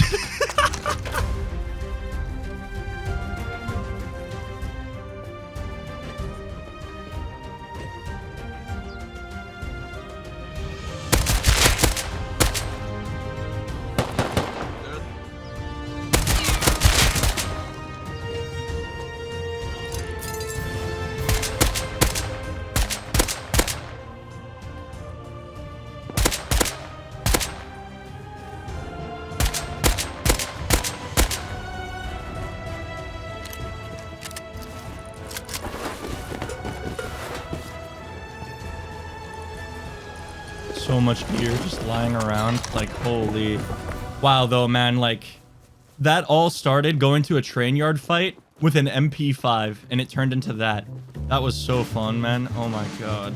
It was about time I got into another fight with my rivals, the tyrants of my area. They were the biggest and most geared group I've seen so far, so although what I stole was barely a loss to them, it was a big win for me. That was the last time I went over there. Vincent's group completely cleared out and I got whatever scraps were left behind. Messing with a clan this big definitely had me a little uneasy though, so I shifted my attention to my base again. The strength of my base, especially during an online raid, heavily relies on auto turrets. So after I blew a bunch of scrap tech treeing it, I crafted up 6. 3 went into my open core, which would very soon become my main loot room. I also finally crafted a tier 3 and placed it down up here in preparation for that. The other 3 turrets went into my compound. Since you can only place 12 turrets now within a 40-meter radius in Vanilla Rust, I still wanted to add 3 more to my compound and then the final 3 to my shooting floor.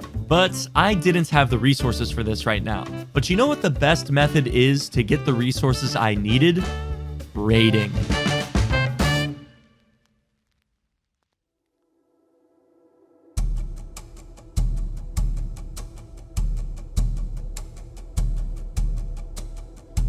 Okay guys, it's 11:25 p.m. So, here's what I'm gonna do. I am going to try and raid that 3x3. I am going to try and build a little raid base outside of it with a window staring directly at their base. And I'm basically gonna try and explorate. I don't know what's gonna happen here. It's gonna be very hard. I don't know if I have enough, but I think it's definitely worth a try. Okay, let's go build this raid base.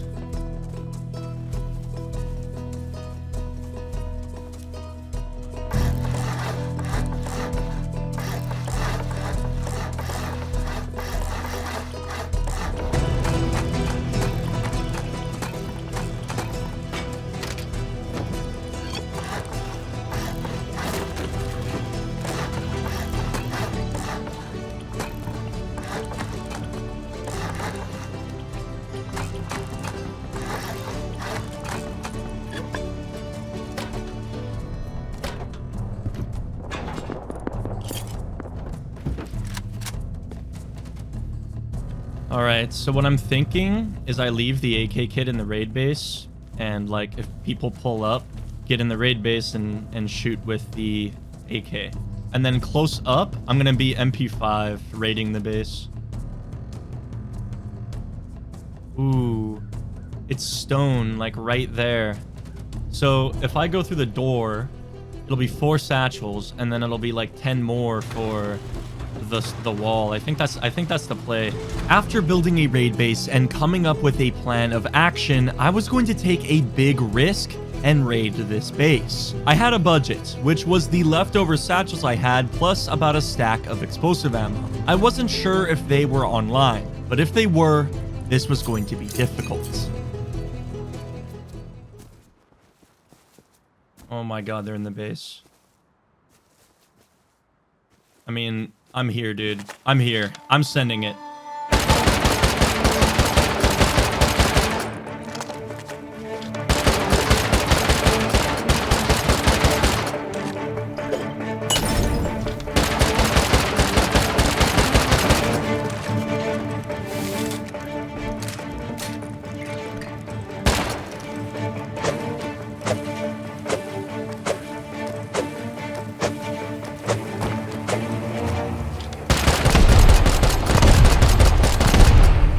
He's online.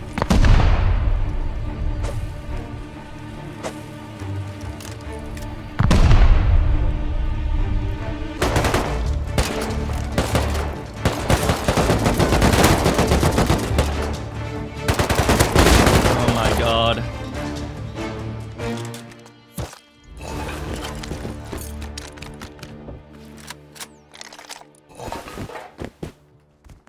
Oh my god, okay, it's really...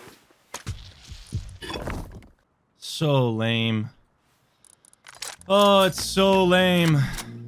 Like, why was there 2 full kits outside? It's nighttime. Like, why are they running around at night? It's so weird, man. So I just wasted, like, all of my boom and got nothing out of it. Ah, such a shame. Soon after its inception, I lost the raid.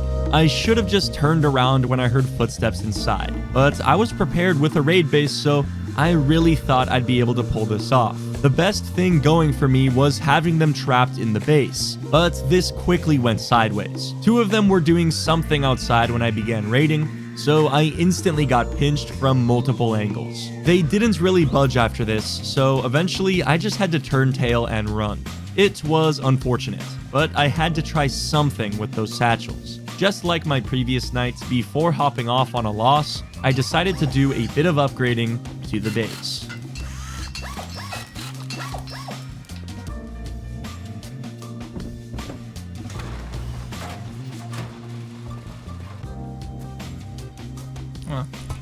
My horse is dead. That's actually really sad. I made a trough and there's no horse to eat out of the trough. Okay, well, that's day 3. A lot happened today. I'm pretty sure that today was... We did Chinook crate, we did oil rig. Both of those were today. We tried large oil rig, it did not work. And we also tried an online raid and that did not work. So those 2 obviously don't get checked off because I did not complete them. I still have so much more to do. But now that I have AKs, maybe all of these things will be a lot easier. I did grub the heck out of Vincent's group today. But yeah, guys, that's it for me today. I'm pretty beat. Another good thing that happened today is that the base is finished.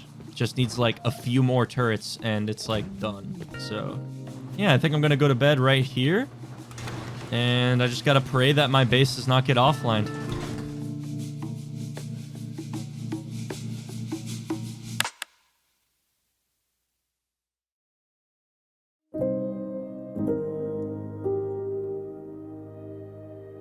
Well, I was enjoying my sleep, but then I checked my phone. It's currently 9:45 in the morning. I checked my phone and I'm dead to some guy named Rook about 20 minutes ago. That's not that long ago. So if I am getting full rated right now and they're going from the top down, I might still be able to defend.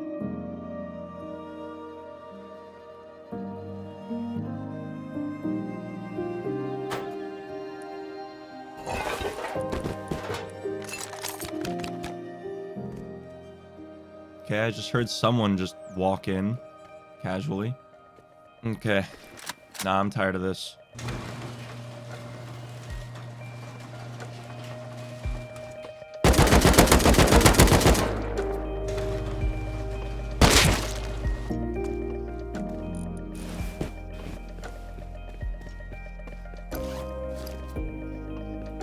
Yeah, dude, they literally just blew through the roof.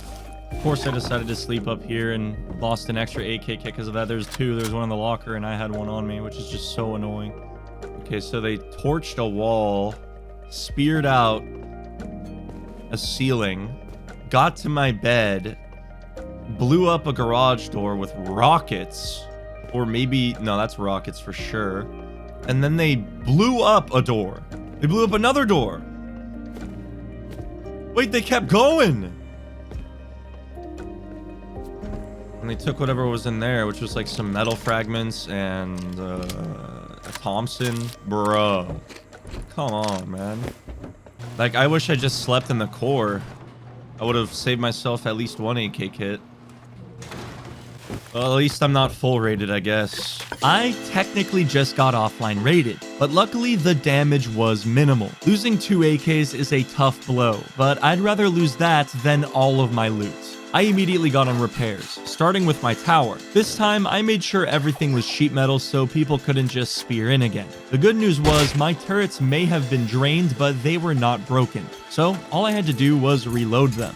I then used the opportunity of a wall missing to burn the other 2 and replace all 3 so that there wasn't a gap this time. And just like that, the base was secure again. But I wasn't just going to tank this. I had to figure out who Rook was. Luckily, Rust has this cool thing called a contact system, so this made my job way easier. There's a Rook. Ah. Yep. Okay. Rook is part of Vincent's group. So I got halfway offline rated by Vincent's group. Wow. What a bunch of bitches. Immediately, I recognized this fight. This was the train yard battle from Chapter 7, where I got swarmed by Vincent's group, which means my rivals attempted to raid me. Well, actually, they kind of succeeded, because I'm sure the main reason they decided to do this was because of the AKs I stole. So they got a couple back here, and I guess that's all they wanted. I had to make up for this somehow, so with train yard crate being down, I headed straight over.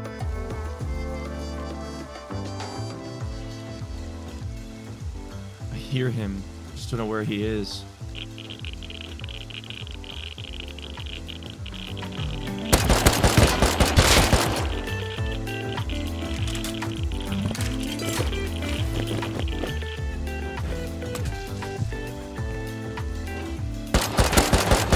Someone robbed the crate, no way.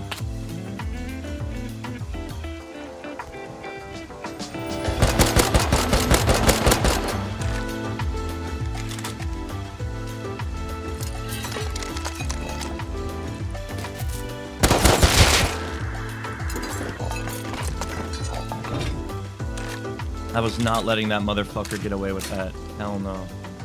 Rocket launcher is big though. Like, that is massive.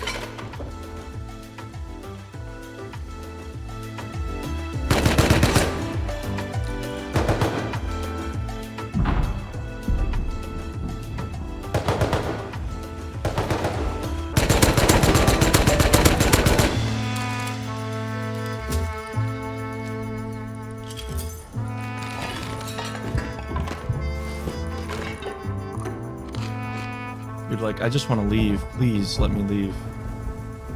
Oh, we made it back. We got a rocket launcher, man. That is huge, honestly. All I need is explosive now, and I can use rockets. Got like 6 guns from that, man. Fuck yeah. I need that.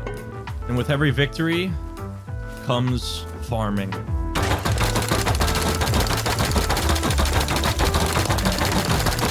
While farming, I found something other than nodes. Outside of a base nearby was a 4-module car, the biggest one you can find. One of my goals is a car garage, and the reason for that is cars can completely change the speed of your wipe. You travel faster, you're safer inside of it, you can store loot in it, and if I got my hands on a camper module, it also acts as a respawn point. Since I also found a car lift on the guy from Train Yard, this was the best time to put my focus into a car. So I tech treed all of the tier 3 parts and headed over to repair it.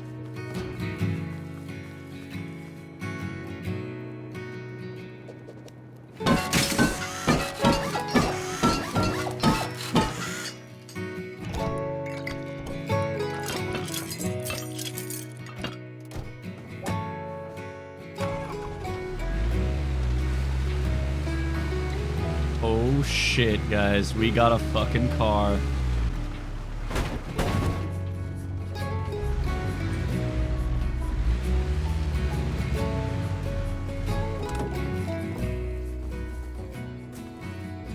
I mean, it's not a bad car. Is this a cockpit or is this just a passenger? I think that's just a passenger module. And then we got a storage module, and yeah, it's not a bad car. It just needs the armored module. It's time for the car garage, guys.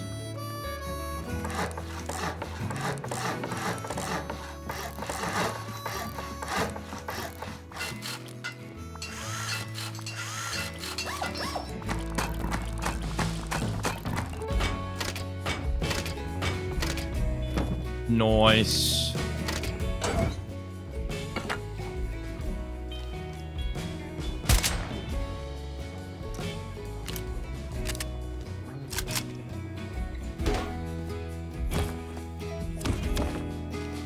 Okay. $395 for camper. That's not too bad. Storage module I have, so I don't need to spend all that scrap for that.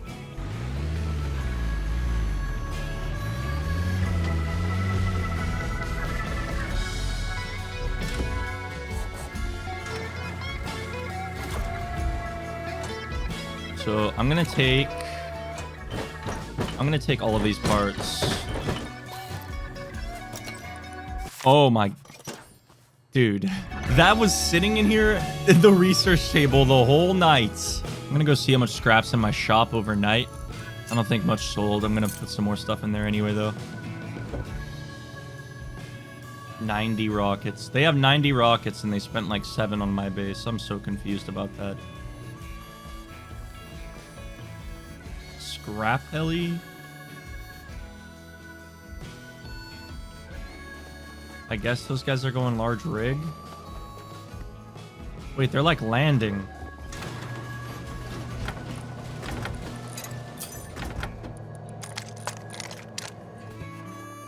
Maybe not. I don't know what the hell they're doing. All right, I need to redo prices. 400 scrap is so nice, actually.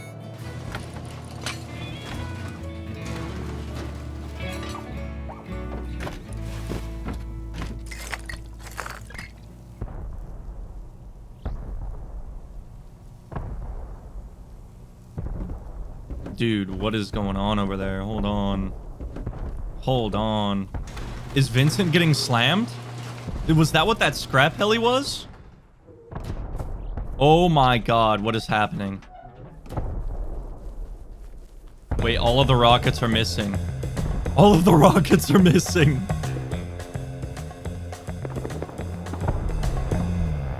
Oh my god, it's actually happening. Oh my god, this is a full-on raid. Holy shit, dude. Fuck. Okay, I guess he died here. What the hell? Vincent's group was getting absolutely slammed by rockets. I wanted this raid to succeed, so I helped out the only way I could.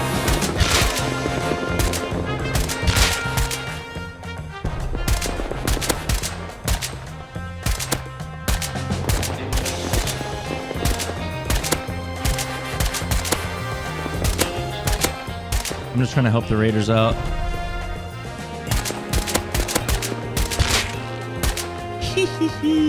Picking out the fucking defenders, baby. I don't know if this raid's going well. I'm gonna be honest. I don't think this raid's going well at all.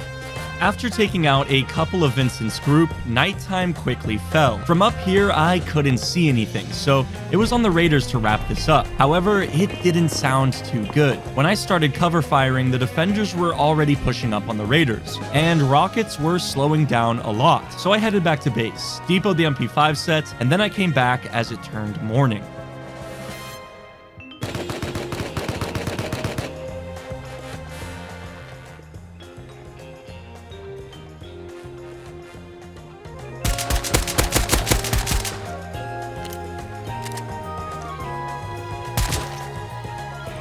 Yes, it's Vincent, yes!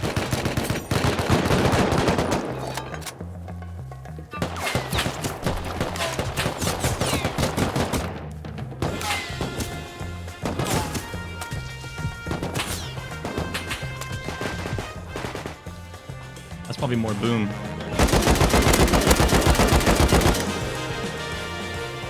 I should have shot at that guy sooner. I'm like trying to be on the Raiders' side. And like, I was hoping that that was like more rocket delivery, but I don't think it was. It's just some random bullshit. I think that I go for round 2 here, guys. At this point, the raiders sounded like they were defeated. When I crouched up to the raid base, I wasn't met with any resistance other than to Vincent's group. This meant that the raiders lost control of the outside and were likely trapped in the base. So I came back again to try and shake Vincent's group off of them from the outside.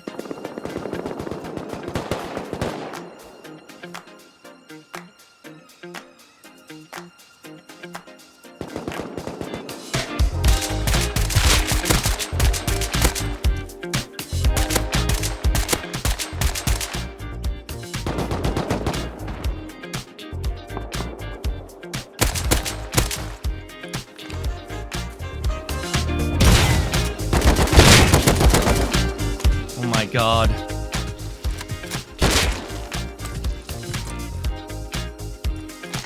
Yes, it was them again. 2 more AKs. With another 2 AKs from that, I was more than happy with what I did here. The whole raid fizzled out by the time I depoted, so unfortunately Vincent's group did survive this. But it was fun grubbing them nonetheless, and I officially got the AKs back that I lost overnight. Now, you might be wondering if that counted as a counter raid. I went to a raid, fought players, and left with profits. That definitely fills the criteria. So for now, I checked it off. But I wanted to keep my eye open for other raids, as taking over someone else's raid would definitely settle that argument. For now, I got back to what I was doing before I was interrupted by Vincent getting raided. With the scrap I got from my shop, I was able to research important vehicle modules, which would make my car an absolute tank. So I put them on, added a code lock so only I could access it, and was ready for my new way of getting around the map. And let me tell you, this opened up so much for me. With my storage modules, I was able to go deep into the snow biome and farm a ton of ore quickly. It would continue to be more and more useful, which you'll soon see. But for now, I noticed that Trainyard Crate was down again, and since Vincent was likely still recovering from the raid, I hit it up with confidence once more. I hear him walking around up top. It's like the same shit as last time.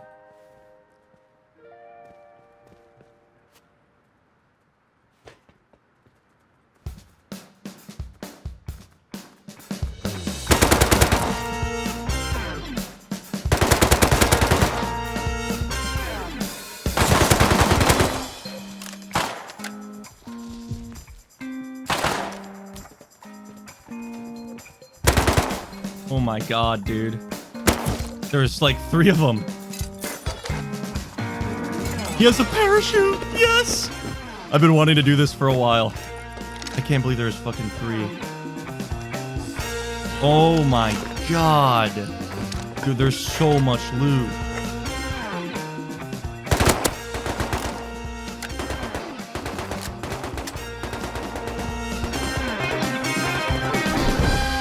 We out of there, baby! Let's go! This is sick! This is sick! Oh, shit. Okay. That was so fucking rad! Okay. I am not going to train yard without a parachute ever again. That was so fucking cool. 4.5 minutes. Is that not a hazmat I see in that crane? I think it is.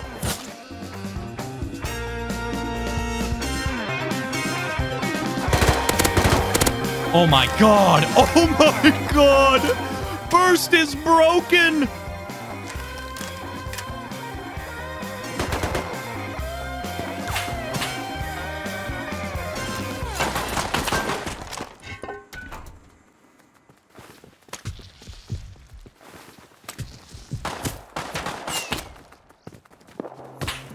Wait, 8x scope is actually huge.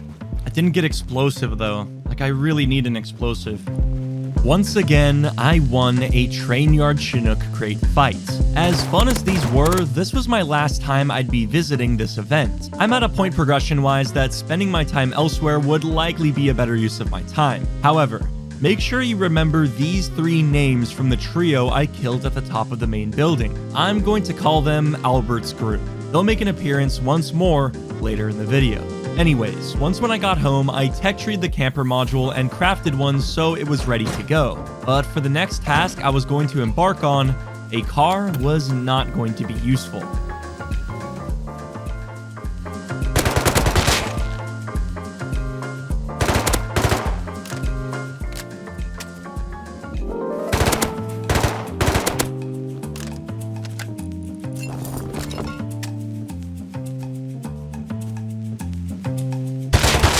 Oh my god, that guy's alive. I thought it was a fucking... I thought he was downed. Where do these guys live?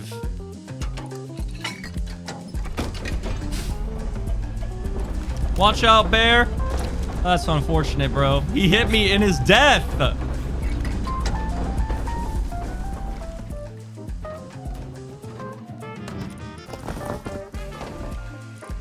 Oh yeah, that's right. I have 2 AKs in here. I forgot about that. All right, let's finally do large rig, man. Oh my god, there's people on it. Fucking YOLO, dude.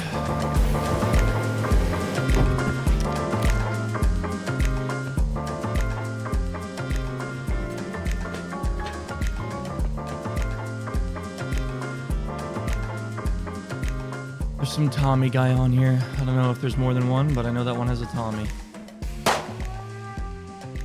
E2 as well. So there's 2. Okay, they made it up there.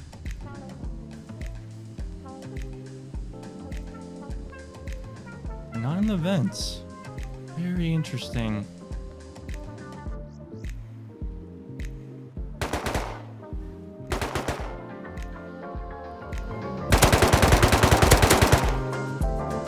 I downed him. He's full dead.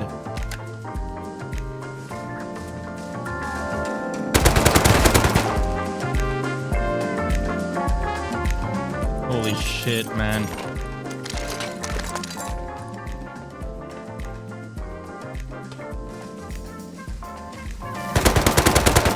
Let's go.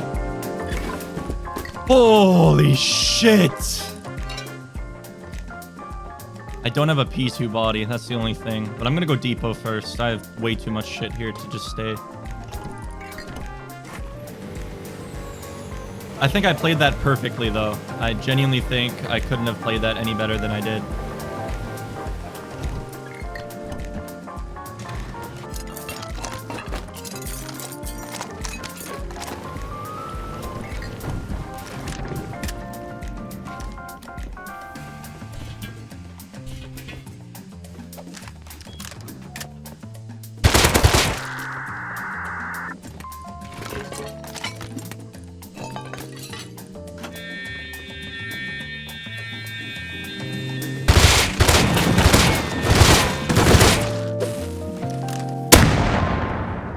Oh, that was juicy.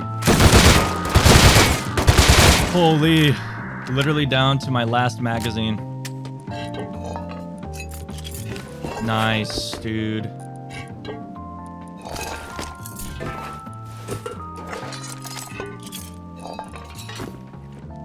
Surely this timer's gonna be up any second now.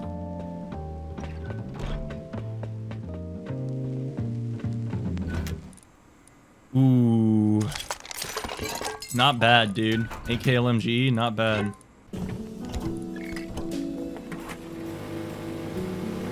Took me 4 days, but I did large rig solo.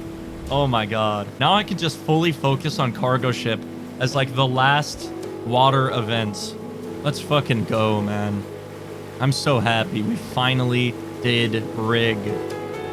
With large rig finally checked off, all I had left to do in the ocean was cargo ship. But that event is a very rare spawn, and you've got to be the first person on there to stand the best chance at winning. Since I had no idea when it was going to spawn next, I just drove my car over to my boat base to transfer all of the goodies I've been building up in it safely. Oh yes. Look at all that shit. Let's fucking go, baby.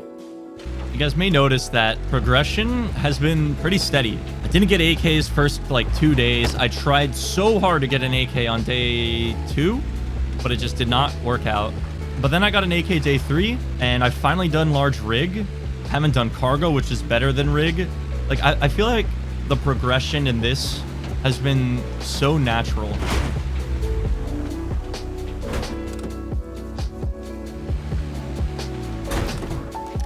Oh, yeah.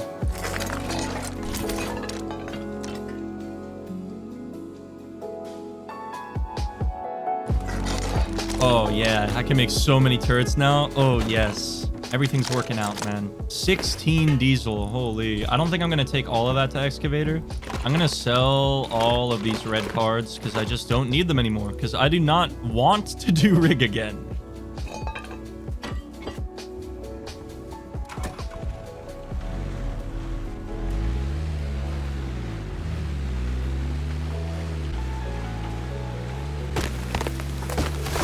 Damn, dude. That guy's shop looks sick as fuck. I need to do that. Hey, yo. I like that scuba take. So good. That is sneaky. Ooh. You look like a killer. Okay. Can I get in your recycler or what? Deidre! What up, man? You've been absolutely dicking us down. Whiskey. Very good, man. We're hopping off server. Feel free to raid the base. Get in there. Wow, they're getting There's off. a fuckload of guap in there. There's still like a row of explosives. No rockets crafted, but if anyone deserves it, you fucking did, man. You've been cracked. What a nice guy. I can't believe they're quitting though. What am I gonna do?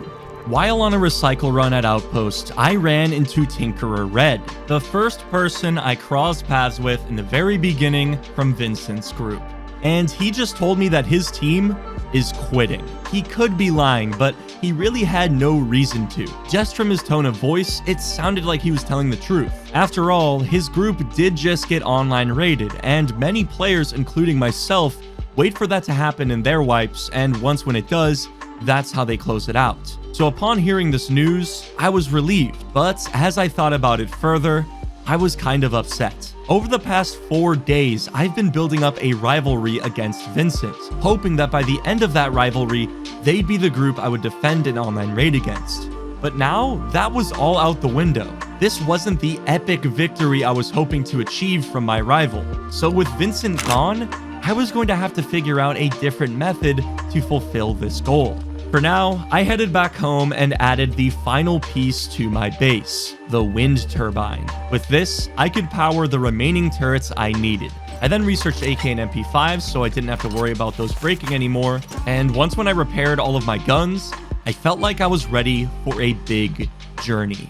All right, guys, I am going to attempt to do excavator. Ooh, cargo's out right now. I'm going to take note of that. It is currently 6:31. So around like 9:30, that's when I'm going to be next cargo. All right, I'm making a bed. Rename to camper. I didn't build this car just to make trips back and forth to Outpost. With all of the diesel I've been building up from Oil Rig, I was ready to take it to Excavator. By farming this giant monument, you can get an absurd amount of resources. It's just that typically solos can't do this, but I had to try. And we're off to Excavator, guys. It is quite a drive, but in this car, it should not feel like too long.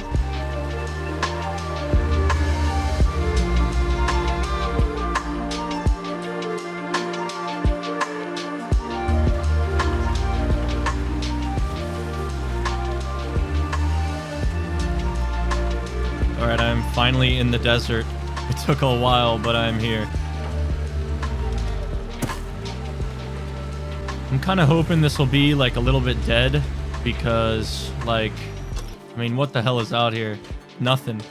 Launch is kind of far away, but there's like nothing out here, man. Okay, here we are.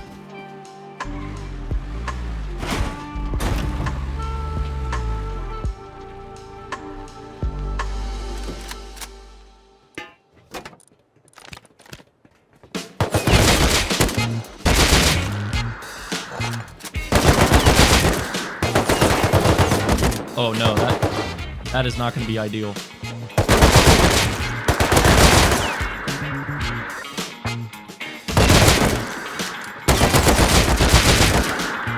Bruh.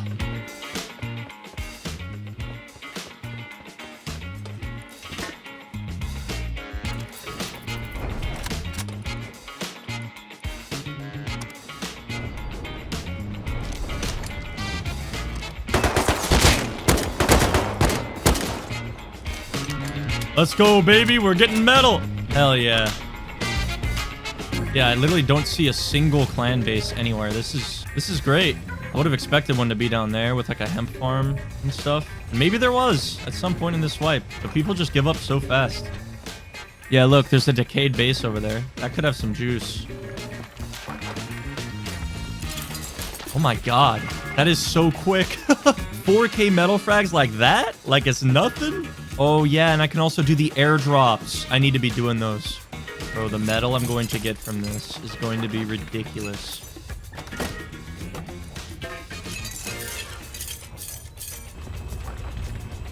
Oh yeah, requesting supplies. Let's go.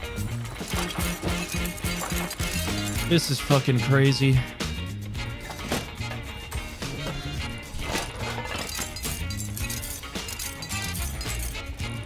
I can't even take any more. Dude, that is awful.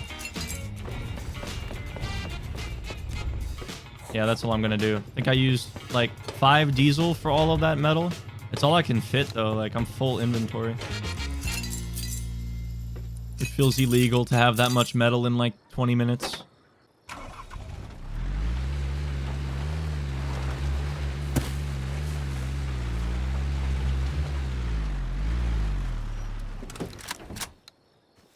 Dude, what happened here? Oh.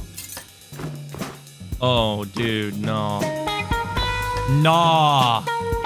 No way. What do I do? I don't even know what to do.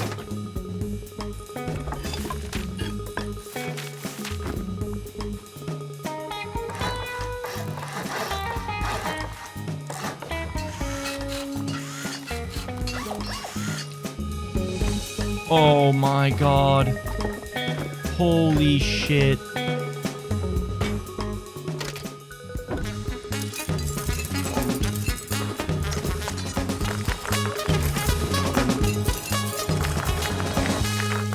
And no one was ever going to find this. Dude, this base was loaded. Is it a solo? Key locks? Respect. My G. Well, from one solo to the next, buddy. I'm so glad I checked this before leaving.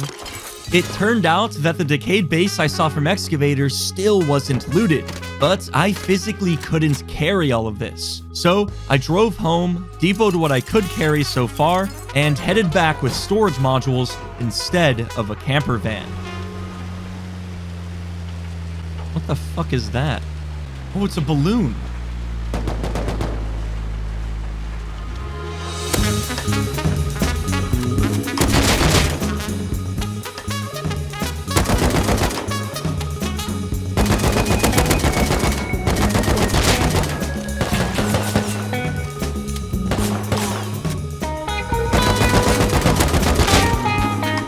Bro.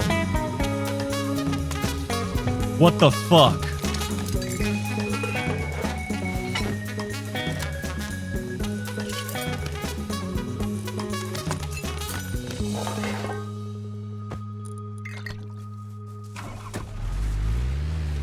No way that just happened. What the fuck? There is no way. What is the timing on that? I was like looking like on my screen at the road. I'm like, what is that red thing? And it's like a little fire. And I get close and it's just 2 AK guys and a SAR guy just going up into the sky with 700 scrap. That is fucking crazy. The timing on that could not have been better. Quite possibly the strangest way to acquire 2 AKs and 750 scrap, but I'll take it. I wasn't far from the decayed base, so I continued my trip and loaded up my storage with absolutely everything. What was supposed to be a simple run for metal fragments turned into a gold mine of much more. With this massive boost in metal, I could now fully upgrade my base to sheet and have plenty spare for upkeep. But another thing that needed attention through the form of metal fragments was the pit stop. When I went to Outpost earlier, I was inspired by a rival shop close to it. Comparing that to mine, it was pretty sad. So I crafted a bunch of cool lights and set up electricity to make it unique. But before I could finish, I noticed that Vincent's shops were doing a blowout sale, selling high quality items for cheap. My guess was since they were quitting the wipe, they were liquidating everything they owned into scrap. I was watching these sales come and go, so I immediately dropped what I was doing and raced over in my car. No! Sure enough, there were people surrounding the drone market, but I got there just in time to buy some HV and MLRS rockets. The HVs were especially useful, as I still needed them to take down Bradley, and the MLRS are hard to find, so I grabbed those since they were so cheap. When I got back, I continued work on the pit stop. Once when I had enough gears to craft the vending machines, the pit stop would be finalized. But for now, I was happy with how it was coming along. Since I've done so much today already, I decided to keep up with the productive stuff and begin work on the main loot room. Now you may be wondering, why would I move all of my loot up here? It's only 1 floor down from the shooting floor, and if they reach the main core, it's just 1 floor up. Isn't the main core the safest place to store my loot? Well, allow me to explain. Technically, that's true. It is a bit more rockets to blow into the core. But this base's strong suit is deception. If you've ever raided a base before, your first priority is to get to the core and the main TC. Bearing that in mind, the theory of this base is once raiders spend all of their boom blowing into the core, where most people put their loot, only to discover there is no loot, by then, hopefully, they have used all of their rockets. Since Alone in Tokyo is the only other person in this game to have built this base, I was certain that that theory would work. With all of the boxes in the open core laid out, I slowly siphoned all of the loot from downstairs to upstairs. Seeing everything organized like this was extremely satisfying. But I didn't stop there. I also built a small wood burner because I knew I'd eventually need charcoal to craft gunpowder. Then I jackhammered out a misplaced wall so I could make a third bedroom. And lastly, I added the final turrets to my base. I now had 3 in my open core, 3 in my shooting floor, and 6 in my compound. So just like that, my base was officially done. It took so much farming and so much time, but 4 days later, I was fully prepared for an online raid. The thing is, that also happens to be the hardest part of this challenge. Defending the raid is hard, of course, but it's the one thing on my list that I can't control. No matter how hard I try, it's ultimately up to somebody else to make the decision to raid me. So I just had to pray that before the 7 days were up, that would happen. All right, here we go, fellas. Gonna go buy a mini copter. I think I actually want to take my horse, just because I don't want to go back for my car. Full stamina horse, just pretty much being tossed, but it is what it is.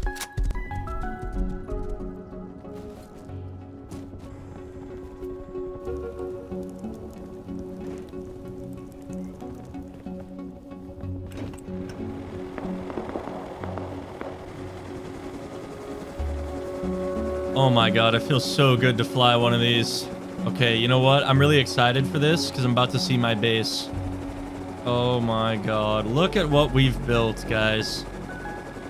Solo Chad base. Let's fucking go, man. Alright, I'm gonna just basically wait for cargo to spawn in. It should be any minute now, I think. Oh, and there it is.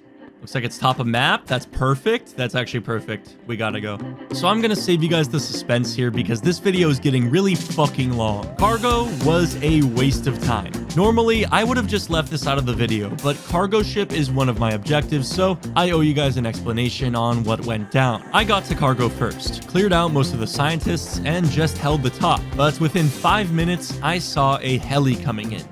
An attack heli. The brand new aerial vehicle that costs over 2,000 scrap to buy and has a mounted gun and missile launcher. In other words, I was fucked. But to make matters worse, the pilot and passenger were both wearing heavy armor. Despite headshotting them 1,000 times, they eventually got one guy on, and finally, I just got armor diffed. But obviously, I wasn't going to let this be it. I already lost one AK kit here, and my mini copter I just bought, so I wasn't going to give up that easily. So I went back again. But this time, I brought instant shotgun shells to counter the heavy suits and HV rockets to counter the heli. But upon arriving, the attack heli guys left and took my mini copter along with them. So I started looting, and the first locked crate had a rocket.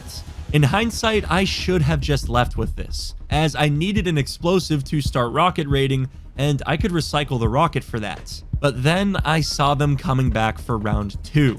I was there with HVs, so I thought I could catch them off guard. But shooting rockets from cargo is hard enough, and this heli is faster than any other vehicle in the game. So I missed all 3 chances. And when they boarded again, I somehow didn't kill him with a point-blank incendiary shot. Oh my god, I had like a slight stutter. Oh man.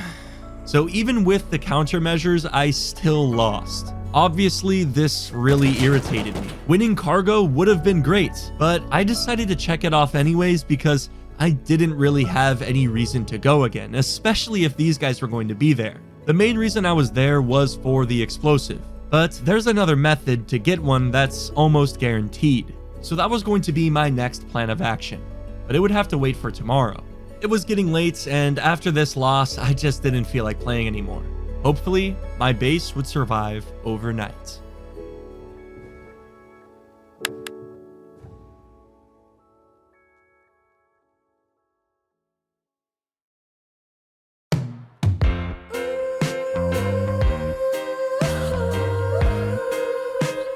Okay, day 5. Holy shit.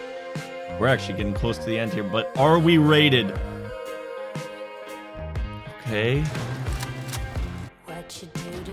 All of my turrets are still here. We're good, baby. Let's go. Oh, yeah.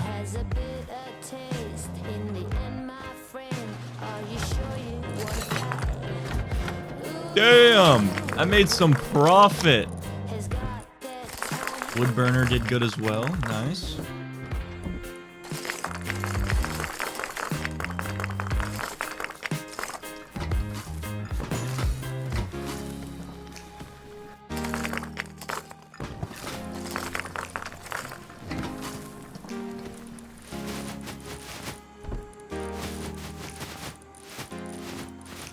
Holy shit.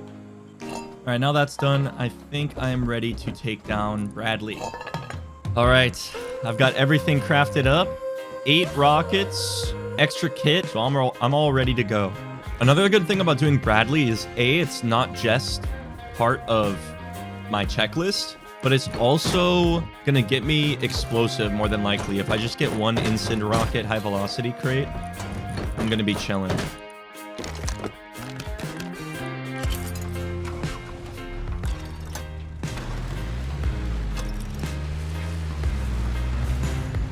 There it is. There's launch site.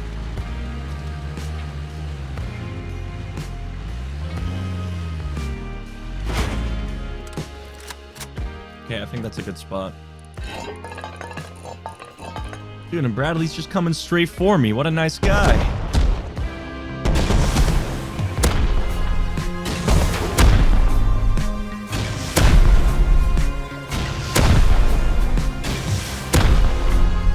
There's a deer in the line of fire. Get out of here, deer. What are you doing? Dude, they do not care. They do not care at all that this is happening. Hey. I thought this tower would be advantageous, but I just can't see. I can't see a thing. Hey guys, Face Punch Devs here. Today we're going to introduce an update that limits your vision even further. We're going to be making it so that while it's daytime, any building you're in will become dark. We're doing this for no reason, other than to piss you off. So I hope you enjoy the update.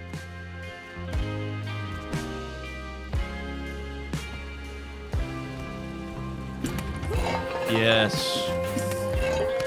We got explosive.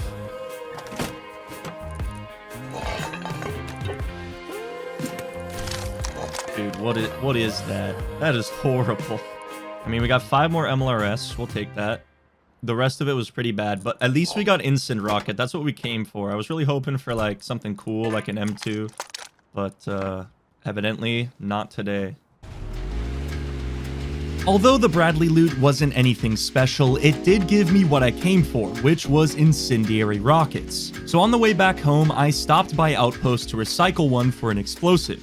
And now, I had all 3 pieces to the puzzle to rocket raid. But before I could put any focus into that, patrol heli spawned in. I thought I was about to get 2 takedowns back to back, but I noticed the aggro was stuck at a spot in the map. This could only mean that someone was taking it down. So I headed over in my camper to check it out.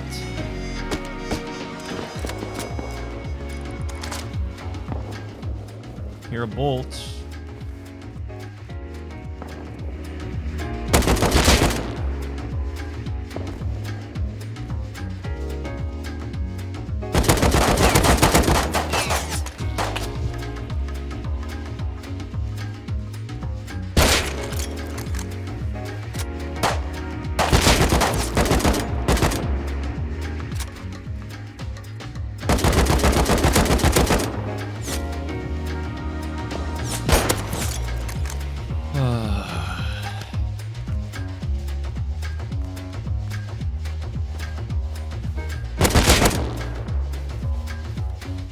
Just still holding there. this guy have anything? He has it all. Holy shit. Okay.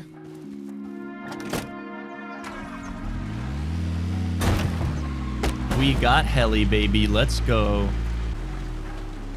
Wait, what? What is this?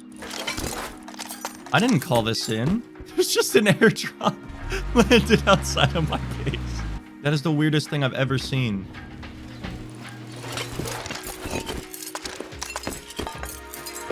After getting some free C4 and rockets from countering heli, I traced back my steps to grab a little car I saw on the side of the road. This 2-module would be perfect for things I didn't need to use my main car for, such as driving to military base to launch MLRS. Once I got him fixed up, I named him Guido, and then I began the production of rockets. With the gunpowder I crafted earlier, I was able to make 24 of them. Quite a decent amount for a solo, and more than enough to raid most bases in this game. The hard part was going to be finding the base though.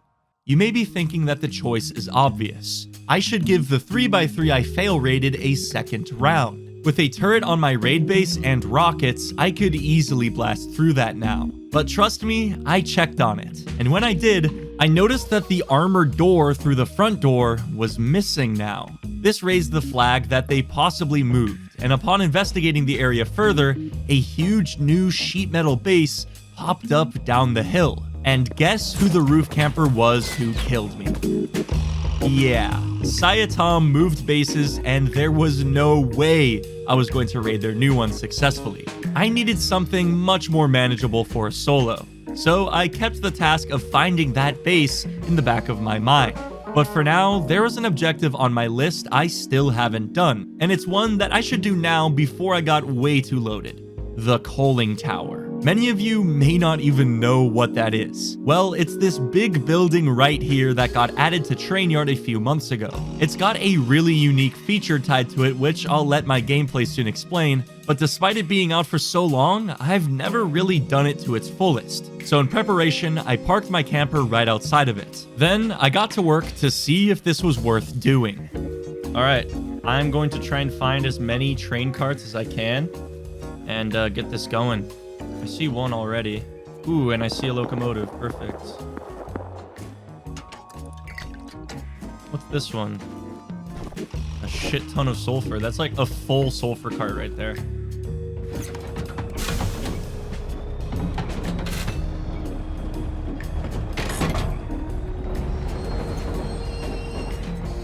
More sulfur. Okay, I think we're on the right track. Oh, fuck, that's right there. It's right there. Oh, my God. Okay, we got it. Don't need this one out back.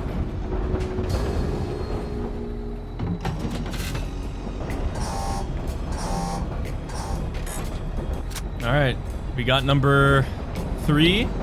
I guess I'm just gonna end up going around the entire map. Oh, wait. Oh, wait, there's some juice right there. There is some juice. What do we have over here, man? This is a lot of juice right here. Ooh, nice. Charcoal, 3K. This one is useless. More charcoal. More charcoal. I'm gonna try and move these out of the way. Alright, so I got the charcoal one. And I got the useless one. I'm taking the useless one and I'm putting it on the other track.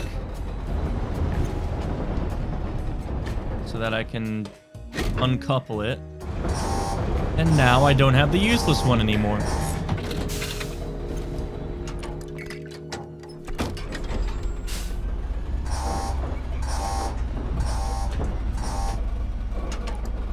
Okay, finally I can continue. And would you look at that? I'm already back at base. Went around the whole map. Let's do this. I'm actually excited, man. I want to see how much this all is. I should definitely go kill that guy before I bring these carts in.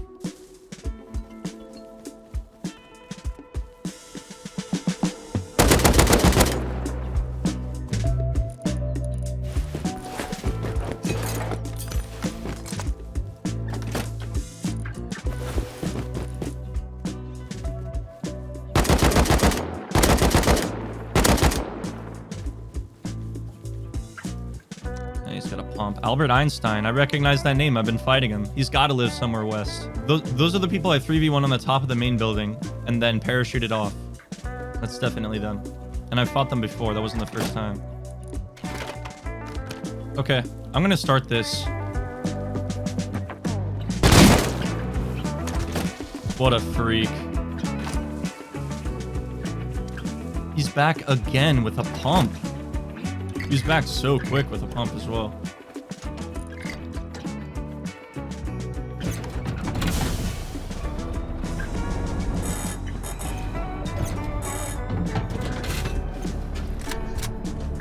Okay, let's get started.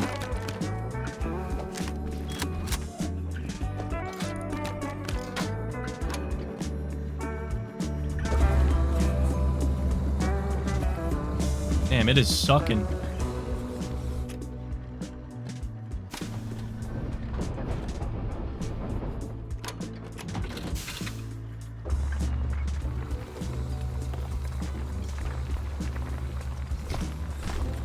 Oh my god, dude.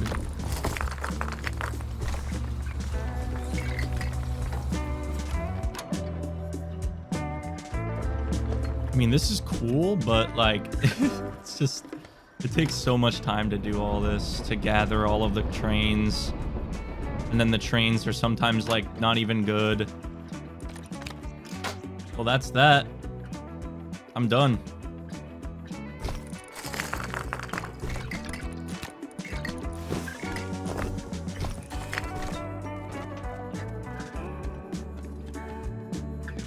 Okay, that's what I got from all of that work. I got all of this fuel. I got a row and a half of charcoal and a row of sulfur. I think that on this server, that is good. But like, if you're trying to do this on a high pop, it's gonna be very hard to like get away with that. And that is that.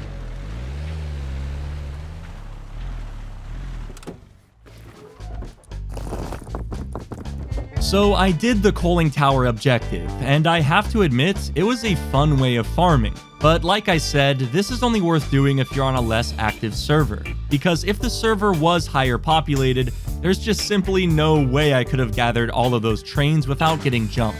I was only 5 days into a 14-day wipe, but the pop was dying quicker than expected. At the time of doing this objective, I think there was only about 80 players online. Comparing this to the 300 on wipe day, it was a noticeable difference. Still, I was happy with how my progression was going, and I was definitely getting my fill of PvP so far. But with less players meant less opportunities for an active base to raid with my rockets. But I had a feeling that I was onto something.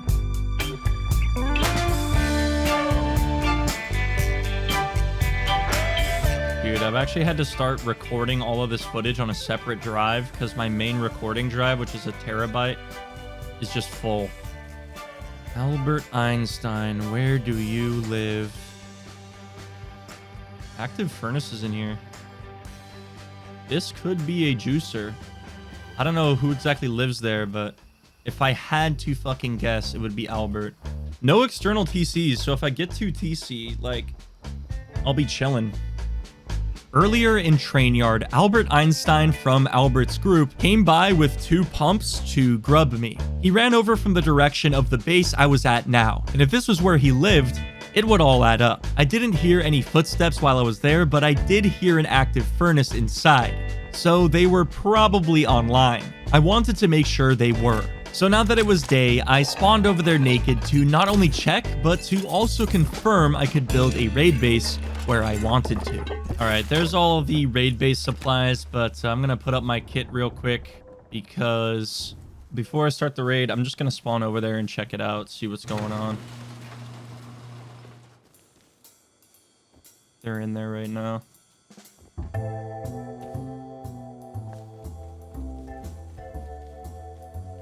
Ninja suit guy just running away.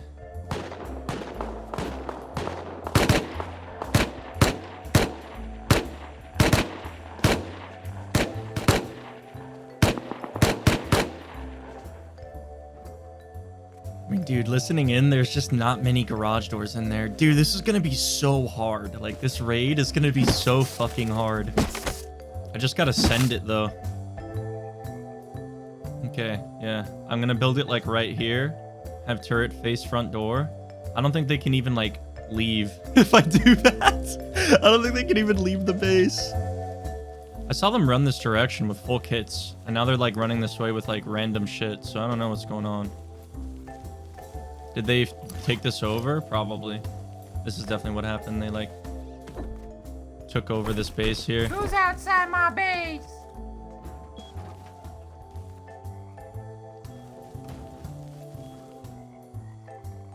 Hey, buddy. Oh, yeah. This guy's no idea what's about to hit him. Oh, yeah.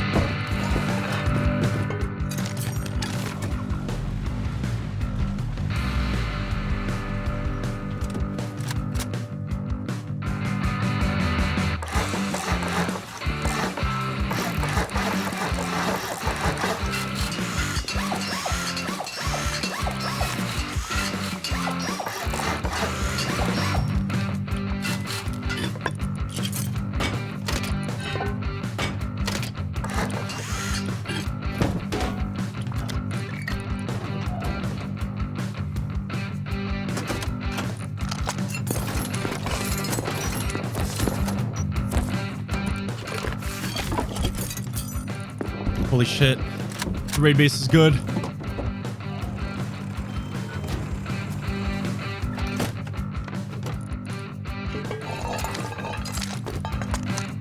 The time is now.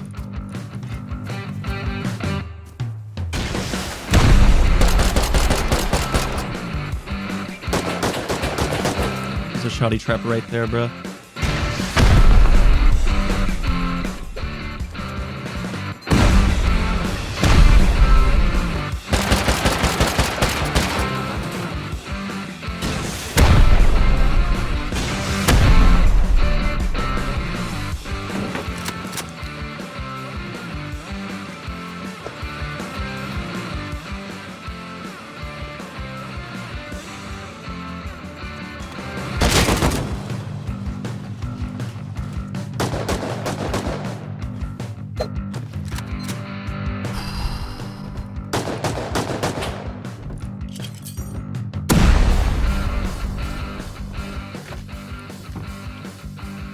Okay, well, there's my key lock.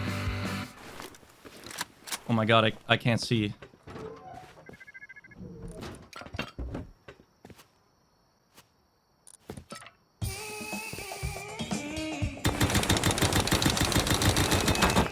Dude, I can't see.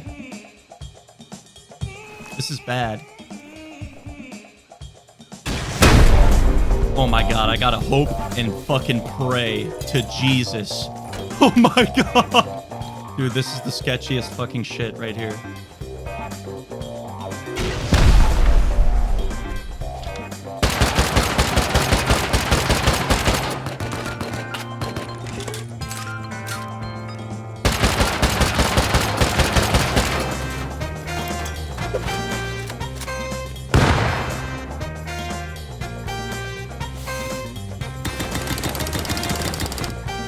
Holy shit.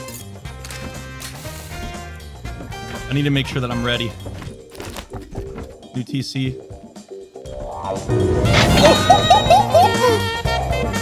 Oh my god!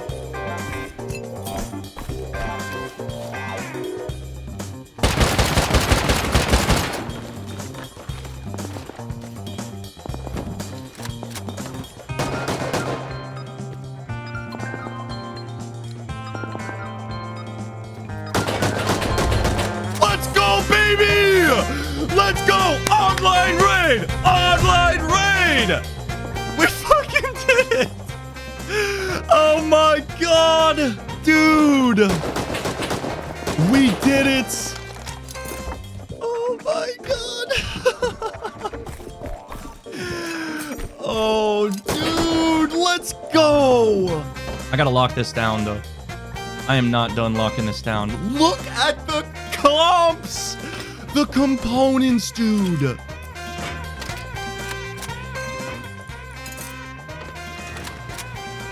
Okay, what's the loot like up here? Locker.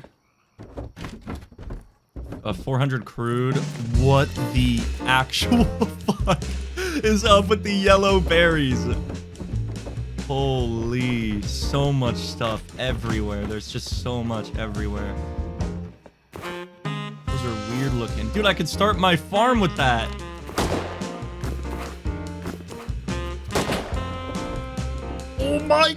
Oh my god, look at all the tea. M39 turret is going to work. 10 satchels just casually in there.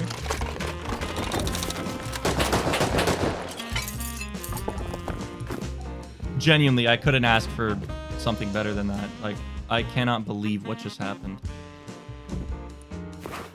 Oh yeah, there's these boxes. Tons of SARs. I can sell like a lot of those. I don't need all of those, that's for sure. I didn't even see this guy in the corner here. I just sent a rocket and it killed him. Aha. What do we got? Oh, it's empty. There's so much loot in here, I don't even know like where to start. That went perfectly according to plan. Once I realized they were distracted with looting a decayed base nearby, I knew the time to hit them was now. Had they been ready in their base, there was no way I could have gotten that turret up without them hearing, which completely denied them from getting in from the outside. Online raid is one of the hardest parts of this challenge, so to be able to check it off with a 3v1 felt amazing, and the loot was well worth it. To transfer everything, I had to bring my car over and fully load it twice to get it all back home. It was so much loot. The gears from that component box were especially useful though, because I needed a bunch to make the remaining vending machines for the pit stop. Now that I had a massive influx in stuff to sell from the raid, this became my priority. It didn't take long to set up all of the listings, and before I knew it, I finally had a shop I was proud of. At last, I could check it off my list. So with the shop finalized, I was getting ready to hop off for the day. But before I did, I decided to make a long drive with Guido to the desert, specifically right next to abandoned military base. I wanted to build a little hut out here to store my MLRS rockets in. So if and when I needed them, all I would have to do is respawn here and run straight to the monument. With that done, I drove Guido back home, and then I headed to Outpost for a massive recycle run. Today was nothing but progress. I finally broke the curse of ending my days with some sort of loss. So now, with only a few more things left on my list to check off, I headed to bed, excited for tomorrow.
Okay, guys, I literally just woke up and I was just chilling, answering an email. On my phone, I get a notification that I died. Like, I was on my PC, I'm ready to go. I literally died 2 minutes ago. I cannot miss this raid. Holy shit, dude. They're probably still blowing into the core because I went to sleep in the core. Dude, if I just didn't answer that email and just logged on instantly, it would be so much different. A завтра же платят. Не-не. Просто обновление из-за этого, наверное. Чё, есть там что-то хотя бы? Мы еще перейдем.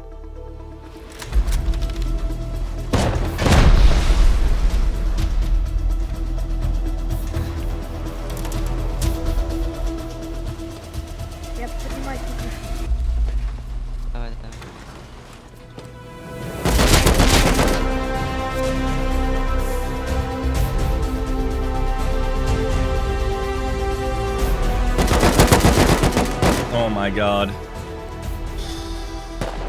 There's no way I'm getting raided like that right now.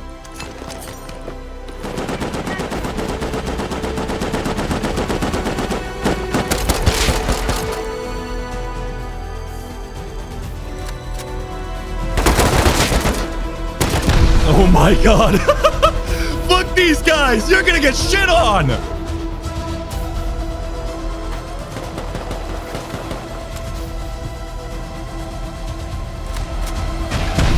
What the fuck? Dude, come on, man.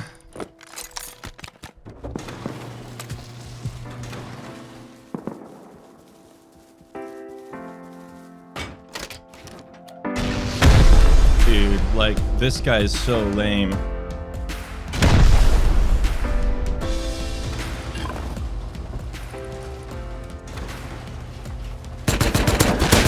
Wow.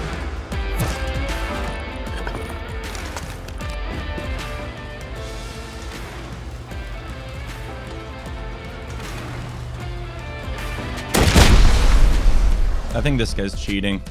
Like, dude, I don't know how he knows where I am at all times. It is so weird.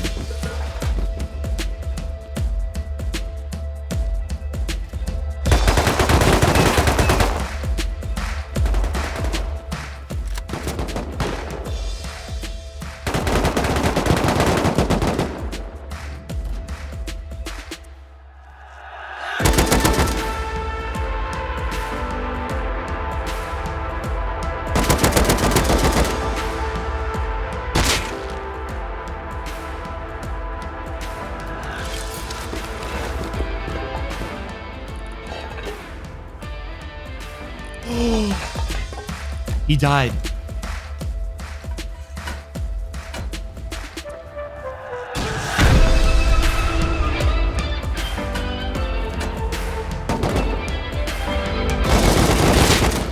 Where the fuck did the camper go? Oh my god, I launched it.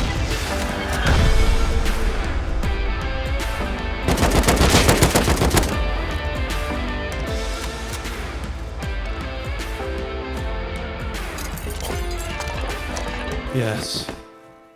Fuck you.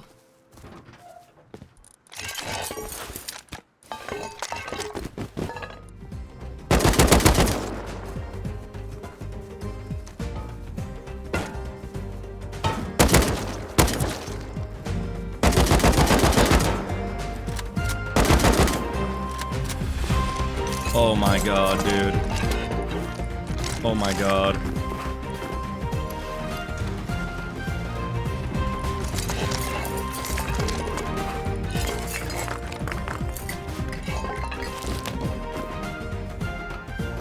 Dude, it doesn't stop. Offline raiding my base like a bunch of fucking pussies.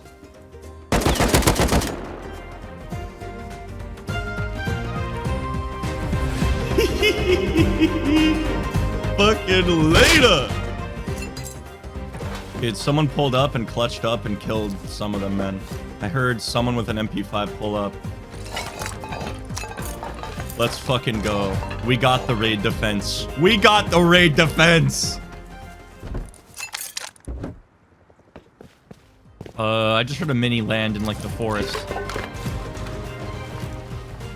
Look at them. They're despawning my shit. Oh, fuck.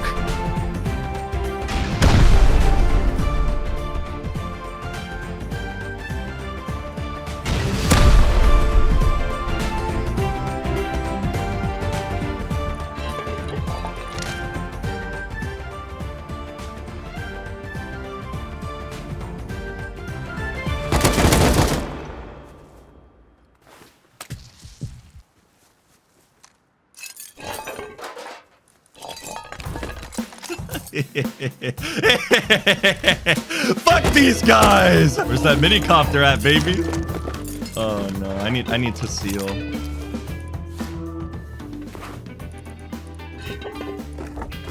All of my stuff. This is all of my stuff, man. They're just tossing it on the ground like it's trash. All of my meds, no.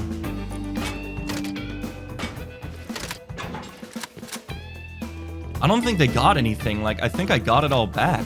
I don't even know where to start. I guess with saying that, I got the online raid I was hoping for. It may have started as an offline, but because of my death notification on Rust Plus, I was able to hop on and fully defend. I'm pretty sure that because they were using a camper van as a raid base, they didn't have enough time to move any of my loot. So other than what they despawned, I got everything back. Things started off rough with death after death to HV rockets, but eventually I just needed to slow down and victory was mine. Granted, I did have some help. Some counter raider pulled up and distracted them, even killing the guy who was HV rocketing me. Whoever that was opened it up a lot. So if you're watching this video, thanks. Once I gathered everything outside, I was able to focus on my main loot room, which was currently a disaster. They were trying to despawn most of my loot, so I salvaged everything that was still on the ground and began replacing boxes to reorganize everything. I don't know what I did wrong to these guys for them to not only offline raid me, but also try and despawn my loot, because I've never seen their names before. Naso was the main rocketer who killed me almost every time. There was Electronic, Dr. Tema, and this name in Russian I couldn't read. As amazing as it would be to find where they lived, it probably wasn't going to happen. They flew back on a minicopter after all, so that signals that their base may be far away. Oh yeah, I also got their mini as well.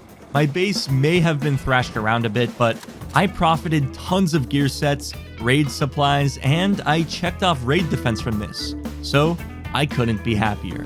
It took me about an hour, but I fully replaced all of my boxes in my main loot room and reorganized it as well. By the end of it, my boxes were looking better than they did last night. But today wasn't slowing down just yet, because soon after finishing my loot room, I heard another raid close by.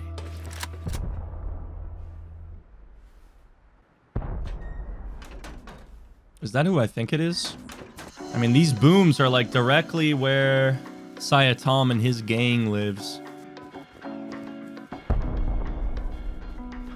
Dude, I think they are getting raided.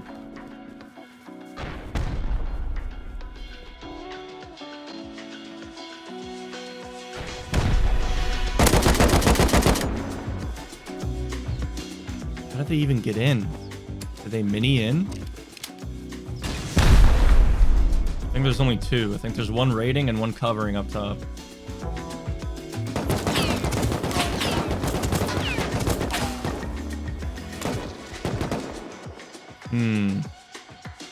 I have an idea.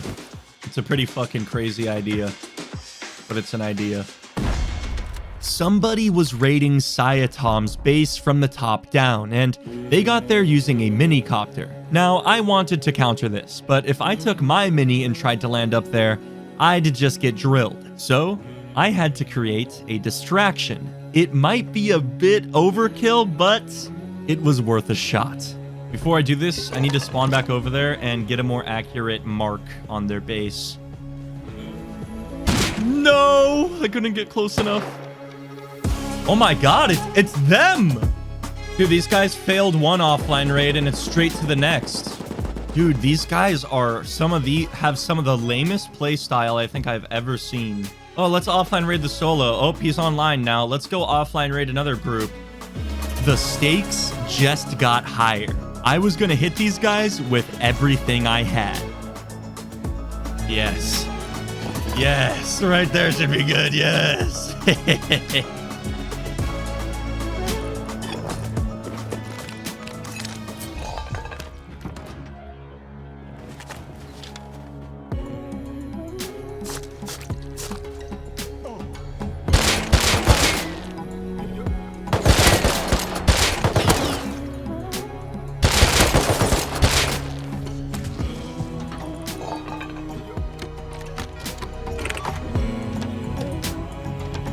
Fuck it.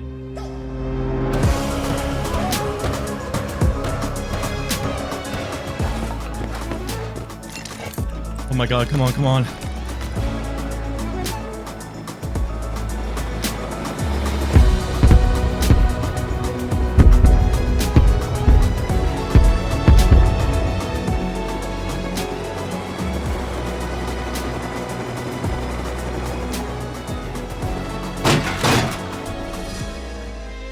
Where the fuck are they?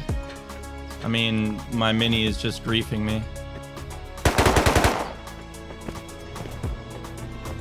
Okay, so they're online now, and I also have no idea who just shot me. Yeah, you're a fucking pussy. Stop offlining your little bitch. Actually, so sad.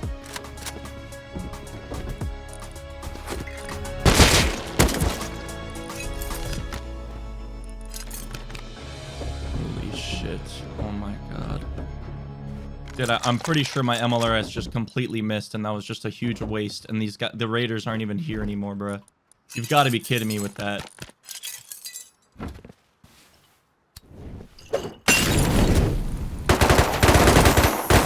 What the fuck? I don't even know where these people are coming from. Okay, well that didn't work according to plan at all.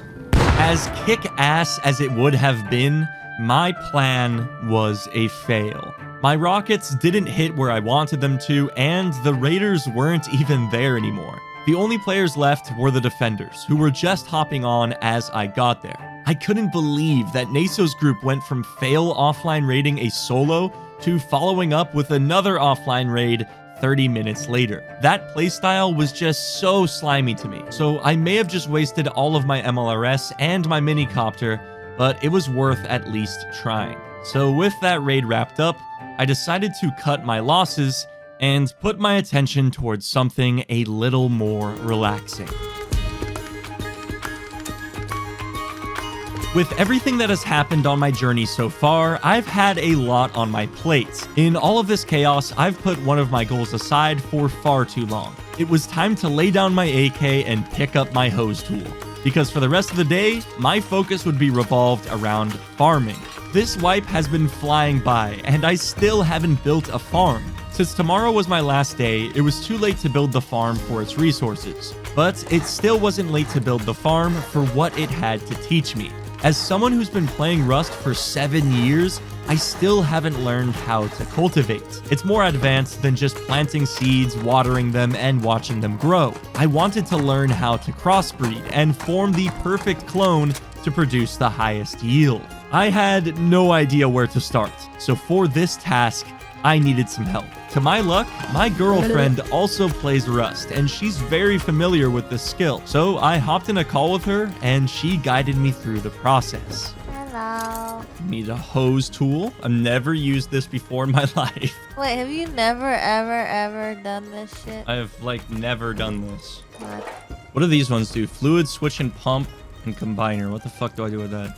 Okay, so combiner you're gonna use to take the water from all of your pumps to pump it into the water purifier. So just one fluid switch and pump, or will I need two to pump this to this? No, because the water pump is a pump Oh, it's a itself. pump. Yeah. Okay, gotcha.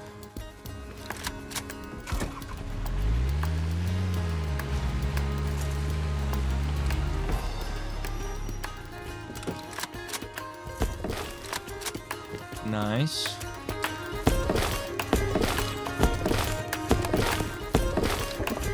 Holy, that's a big boy.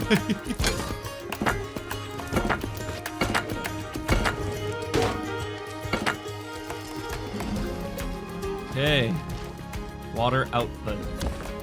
Okay, let's see. I've never done this before.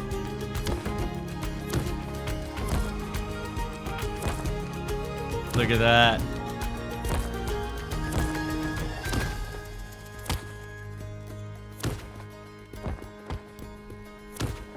You like my wiring? Very hot. Thank you. Okay, well those are all hooked up with hose. What? Oh!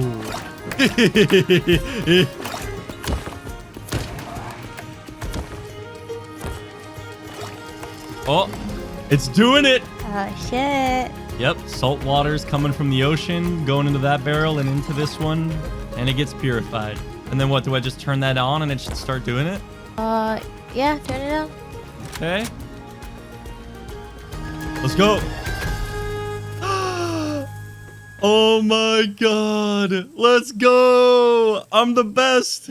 Yes, sir. It's time to plant my babies. With electricity and water set up, the farm was now ready for plants. Throughout my wipe, I've gathered over 100 hemp seeds for this moment. Now I could sit here and talk about specifics with how this all works, but I'm going to instead simplify it as best as I can. Instead of just planting the seeds and leaving them to grow, I had to undergo a special process. If you look at a seed in a planter, it will show you its genetics. X and W are bad. You don't want those. You want the green genetics. H stands for hardiness, so its ability to survive under stressful conditions. G stands for growth. More G's means a faster growing plant. And Y stands for yield, how much you get per harvest. Since I've created an ideal environment for my plants, I don't need them to be hardy, so I was going for nothing but G's and Y's. 3 of each to be exact. This is what the farming community calls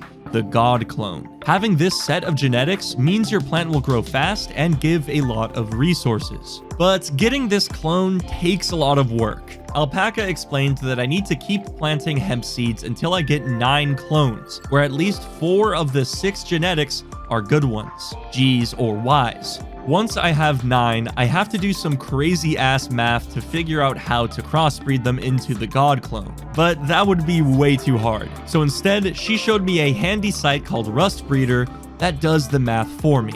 You may be seeing this and saying to yourself, what the fuck am I looking at? And trust me, I felt the same way. But eventually, I understood what I had to do. It took me many hours of moving specific plants into designated planters, waiting for them to grow to then pick them after they've crossbred, not waiting too long because if you do, it'll crossbreed into something you don't want, until finally, I fucked it up.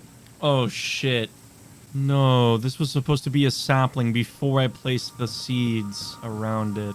In my excitement right at the finish line to get the God clone, I misplaced a plant, forcing me to either settle for a clone that was missing one of the G's that I needed, or to completely restart the process. So I just dealt with my mistake and settled for the demigod clone. But what was important here wasn't that I messed up a bit, it's that I now knew how to farm. I could do this all over again myself in future wipes. So although it wasn't housing the best of the best clones, I built a fully functioning farm that I was proud of. So I could finally cross that off of my list. Farming took up a massive chunk of my day, so it was already getting late. But before hopping off, I saw a perfect opportunity to knock another objective down. Oh my god, it's here.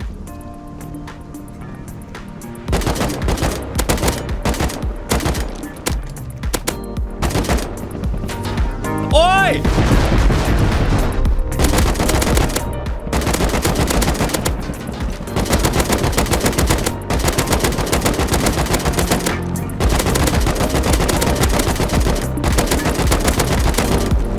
Come on, come on. Come on. I can do it.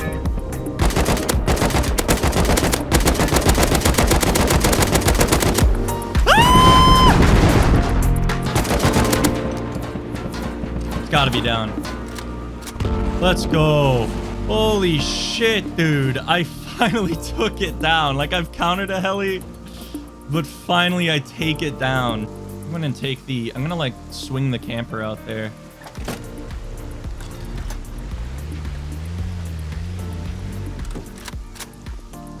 It's not exactly the most ideal spot, but we take what we got.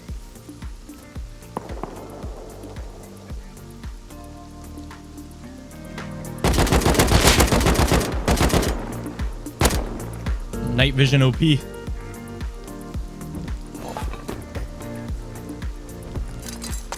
Okay, okay. Last crate under the heli. Damn, that is insane.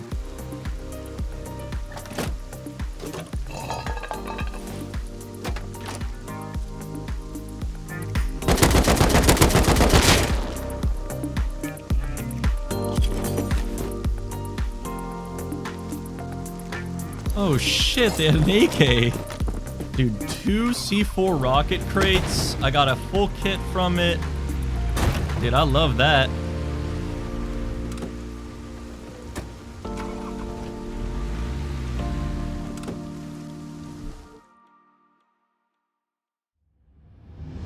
With the patrol helicopter taken down and the loot secured in my base, this was a very special moment in my wipe, because this officially marked the completion of the challenge. From looting an airdrop to online raiding, I did everything there is to do in Rust, entirely as a solo.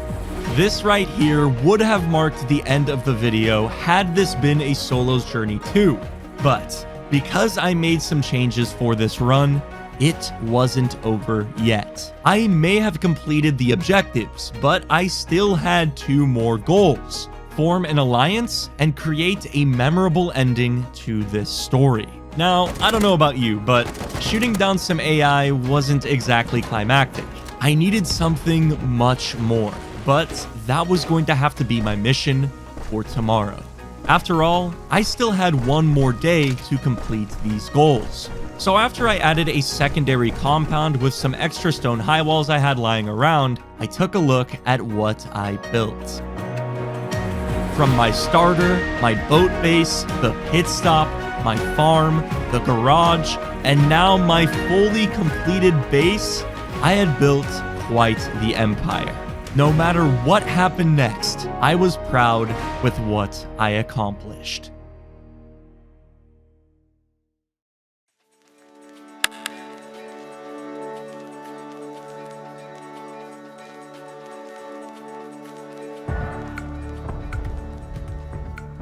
Yo. I'm loading in and first thing I hear is a raid. Where's that at? Kind of towards airfield. I think that I should go to that, man. I don't think I should waste any time here.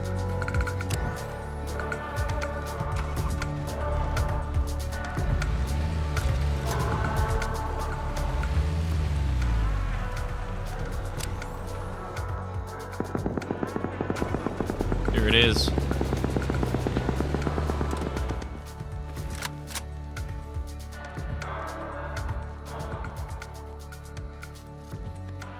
I mean, I saw one walking around in there.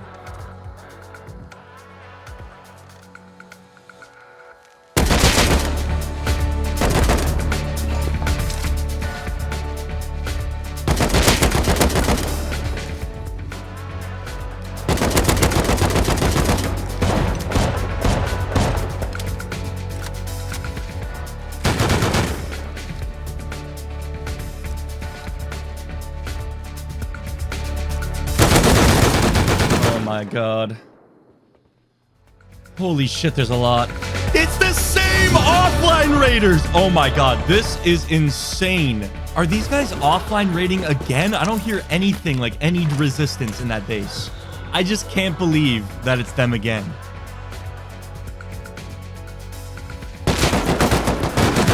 Okay. I guess they had night vision.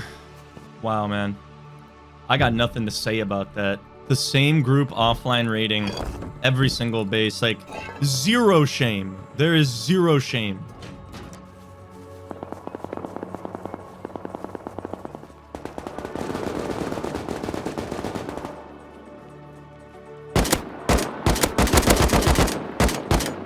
Did I down that guy?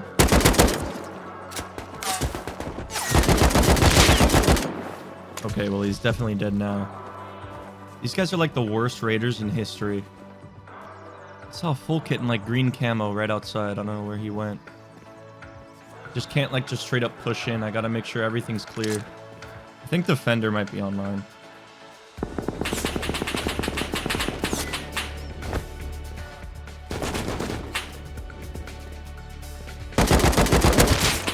Oh my God.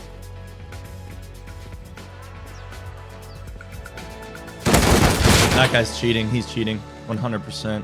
Wow. This guy is still online and he's still not banned for cheating. Like, if this guy was Giga Chad online raiding everybody I saw, maybe I would believe that. But because this is the 3rd base he's attempted to offline, I just do not believe that he's that good at the game. Like, his game sense must be through the roof. And I just don't believe that with his playstyle.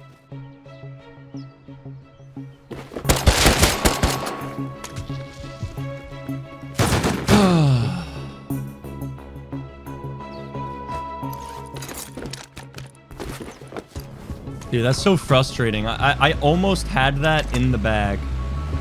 Somehow, Naso and I meet again. But after fighting them this time, things felt extra fishy. Let's quickly go back to when I was getting raided yesterday. The whole point of my base design, as I talked about earlier, is to bait raiders into the core first, wasting boom in the process, and then when they find nothing, they start raiding up where the actual loot is. But this wasn't what happened. They started with the upstairs loot room and then raided down to the core. This felt a little odd, but I just wrote it off that they were just very experienced raiders. Then I hopped on to defend, and Naso's knowledge of my base design was just as good as my own. He knew exactly where I would peek and was ready with a rocket every time. Once again, it felt really odd, so I reported him here just in case. It wasn't until this counter raid, however, that I was fully sold on him either using ESP or aim assist. If 9,000 hours of Rust experience gets me anything, it's noticing an inconsistency. I decided that after this death, it was worth bugging an admin to investigate. And within 15 minutes of that report, my suspicions were put to rest. No way. The cheater got banned. The cheater got banned. Let's go. No way. An admin hopped on and concluded that Naso and his group were in fact cheating. Him and his entire team got banned from the server for association, and a game ban on Naso's account followed soon after. I knew that guy was cheating. I was so happy to hear the news, but with the defenders gaining control of the raid, there was nothing left for me to do here. So I drove back to base and tried figuring out what I was going to do next. I still had a ton of resources to craft rockets, so I figured I might focus on finding a big online base to YOLO raid for that crazy ending I wanted. But my options were very limited. Granted, it was still early in the day, but the server currently had 25 players online.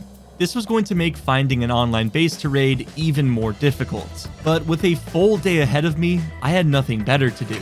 In an effort to get even more sulfur, I did a clearance sale at the pit stop, selling everything left for dirt cheap.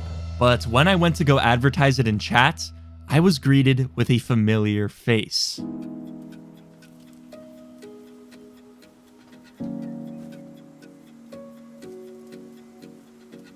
Yo, it's Blimpus.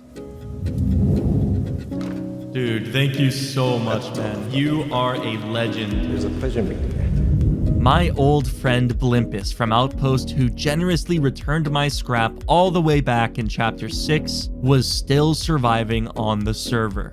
It seemed like he somehow knew I was countering Naso's raid just now, but then I realized that wasn't just any base. That was Blimpus's base, and he was the one defending. So technically, we both shared a common enemy now. Amazed by this coincidence, I had to invite him over to my base and give him a tour and have a bit of a chat. So I authorized him and his teammate on my auto turrets and prepared for my guests to arrive. Oh my god. They're here. Oh shit. What is this? Yo. This is a solo base. Man, it looks majestic. Look at this. Thank you, thank you. It's been a lot of work. So much farming in the first few days, man. And I'm surprised I didn't see you in the first few days. Really, I didn't really. see anything of you until like day 3 or something. Hello. How many times you've headshot me, sir? I am so sick of it. I'm sorry. It happens. Anyways, guys, come on in. Check it out. I've authorized you on all the turrets, and there's no shoddy traps loaded, so you're all good. But yeah, here's my compound. My turrets are covering everything, though. And then over here, you got the secondary compound. Oh my god. All right. Let me show you the inside. Oh, This is nice. cozy. And this is main loot. You guys can take a look around the loot if you want. Yeah.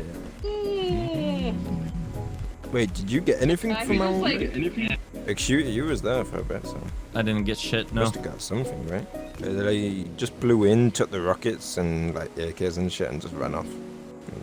Yeah. That's all the God. time. And then that is everything.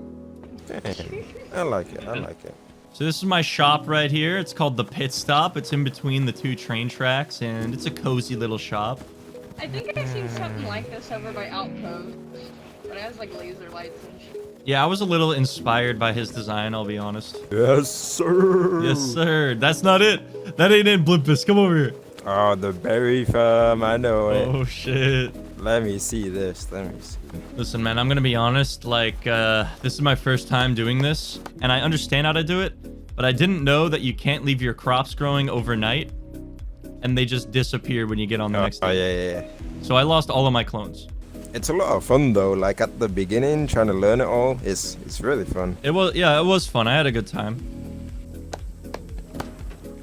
Well, hey, man, I don't know how much longer you're gonna be playing for, but I've pretty much done everything I want to do on this server. Like, I was just gonna YOLO raid some base, but yeah, there's really no one to raid. Like, I was gonna like set up a raid base for you and shit, but there's no reason to do that, because like you're my boy, A, and B, like you just got raided and you lost all your shit, and there's just no one else to raid. Everyone else is done for the wipe, it seems. I mean, hey, if you want to close out the wipe with some boom, I'll give you all of my rockets, and you know, just paying it forward for your generosity earlier this wipe, man. For the scrap you gave me, I want to give you something in return. I mean, it was your scraps. I know, but it was my mistake, dude. Like, that doesn't happen in Rust. I'm so glad that happened to me. I'm so glad. How long are you staying on for? Something we could find a base in this fucking raid. Oh, okay. Yeah, we could fucking do that. I'm down. I mean, there was a base building up at like H13 or something. I don't know if it's still on. I haven't checked, but it was. They were building up. We could take a look. Have a scout out. Do you want to like add me on Discord or something? Sure, if you want to. Cool. Yeah, we'll do that. In the meantime, I'll craft some more boom. Yes, sir. All right. Cool. Well, I'll talk to you soon then. All right. Oh yes, he's in the soup. Cool, man. All right, well, I think we're doing a raid with him to close out the solos journey. Guys, I've done everything as a solo. I have completed the challenge. Like, I have done everything I really wanted to do. And so I'm ready for just this YOLO final raid with Blimpus. And I think he deserves it after giving me my scrap and outpost. I think this is the perfect way to end it, man. After giving Blimpus the full tour, we were on for a raid. So I got to work crafting rockets. I have amassed an absurd amount of gunpowder from raiding, farming, and selling things in my shop. So I was able to craft a ridiculous amount of rockets.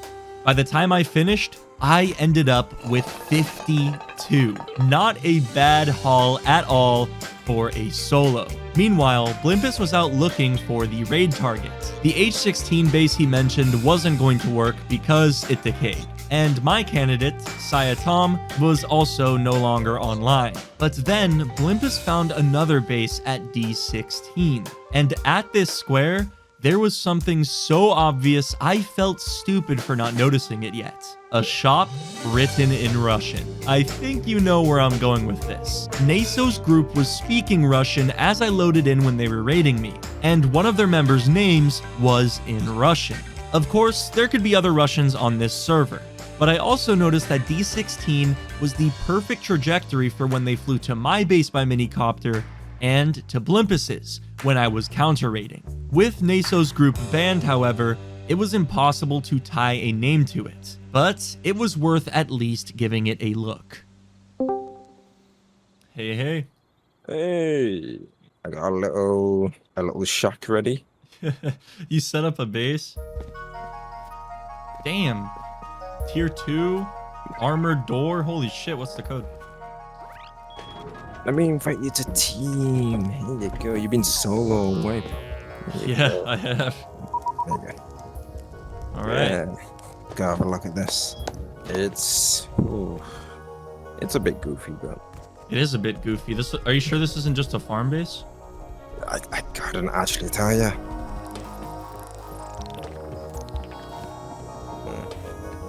Even to raid this, I don't even know where I would go in. Maybe just through the armored here. I mean, how tall is this thing? It's like 2 stories, right? Dude, this is a cheater base if I've ever seen one. Yeah, I know. Dude, the feeling, if this is actually their base, and like we just find their sleeping bodies in there, holy shit. I think the best way might be this door, to be fair. You might be right. We might be able to save a lot if we go through doors. It's only sheet metal. This has got to be it, man. I'm gonna get ready with all the boom. I'm gonna come over in my camper and we'll get it on. Yes, sir. All right, sweet, man. Upon inspecting the base, there wasn't a better candidate. We would never know if this was Naso's base until we were in there. So we just had to send it. Where are we raiding? We're raiding the motherfuckers that offline both of us. Let's get this shit. So 2 stacks of Explore, 10 rockets. That's all I got. That's plenty. I got 52 rockets. I got 70 explos. So you're covering me with the expo there.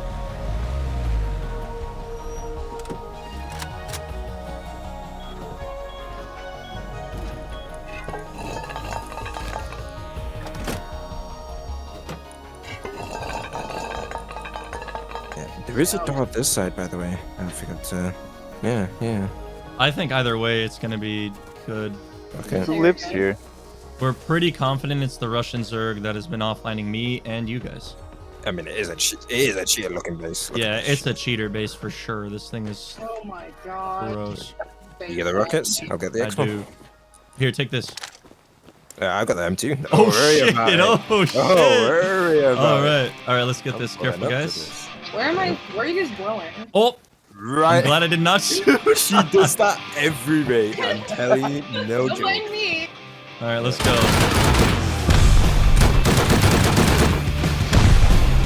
Armored.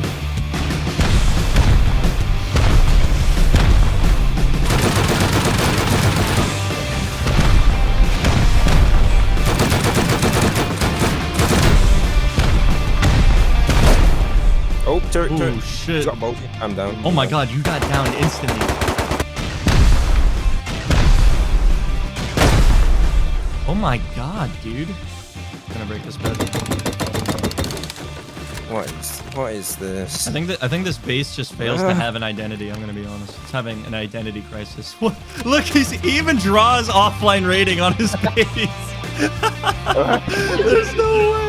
I think he was drawing your base. He's drawing my base. He's like, I'm gonna get that fucking guy.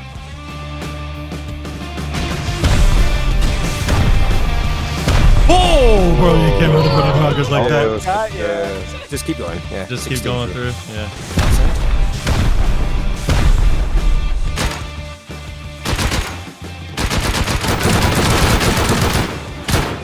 I think we're starting to get. Oh, turret!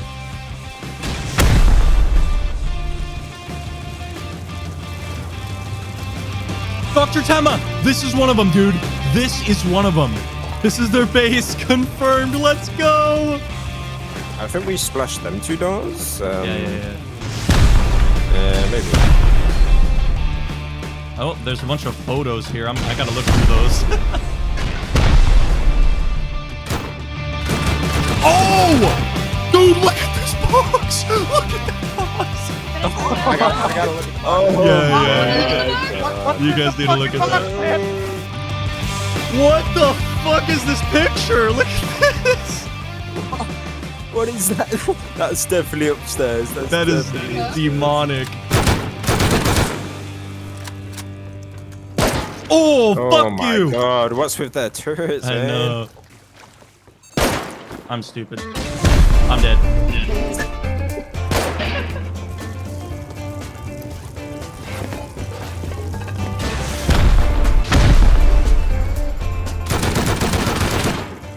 Wait, there definitely was TC in here at some point. Yeah. Oh my god, bottom right small box, bro. Oh Holy shit. Big box. Oh, dude. 500 rockets. Look at the rockets. No, there's actual rockets. That's rockets? No. Oh my god. I think that's our rockets. We had 2 rows, right? Over. We had like almost 3 rows. Well, there's Okay, 2 rows in might be here. ours then. And I think they got your rockets, guys. Yeah. After reaching main loot, the base didn't stop. Oh! Door after door, room after room. It felt like the walls were boundless. Hey, we got another one here. Oh my god. Look at the farm. Oh yeah. Fuck. Oh in the my furnaces? god. What the fuck? Why do you cheat? Why do you cheat? Why do you work so hard and then get banned? Oh, no. Nice. Back on. Yeah. Okay. Oh my god! It doesn't end! Look at this one! Oh lord. Two lines of HQM. Is it that one? That's not TC either. At this point, there was so much loot, it was impossible to move it all. We had to lock down the base itself, but the TC was eluding us. Okay, this just leads upstairs. Okay, bunch more shit. So much shit. It is just stupid. Oh, it just leads to the door. Yep. What? What? Come on. It's a bedroom. You gotta be kidding me. M2 set.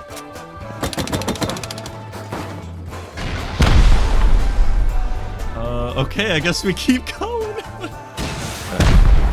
I'll craft some rockets while I'm fucking... Yeah, I can craft some too. I'm gonna craft some too.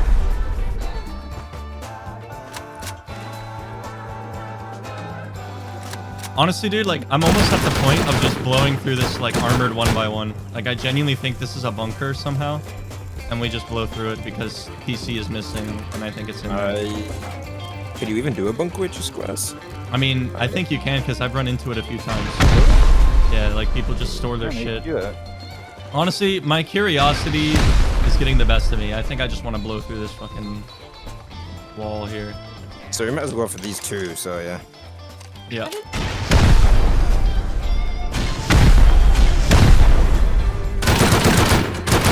Oh! Whoa! What did I say, baby? Come on. It's fully sealed. TC! We got it! Let's go, baby! Let's go! How do they loot this? I don't know. I keep seeing bunkers like this, just fully sealed walls. Is it a pixel gap? It's not. Like, I don't know how they do this. Oh my god, we did it. We stormed the hacker castle. Fuck the Those cheaters. guys, their base sucks anyway. With the TC finally found, the day was ours. But with all of us getting off today, we didn't want this loot going to waste. So we called upon the server to ransack the place. Okay, let's all spam cheater base full rated D16. Come loot. Giving back to the players that these oppressive cheaters stole so much from. Let's go. Oh yeah.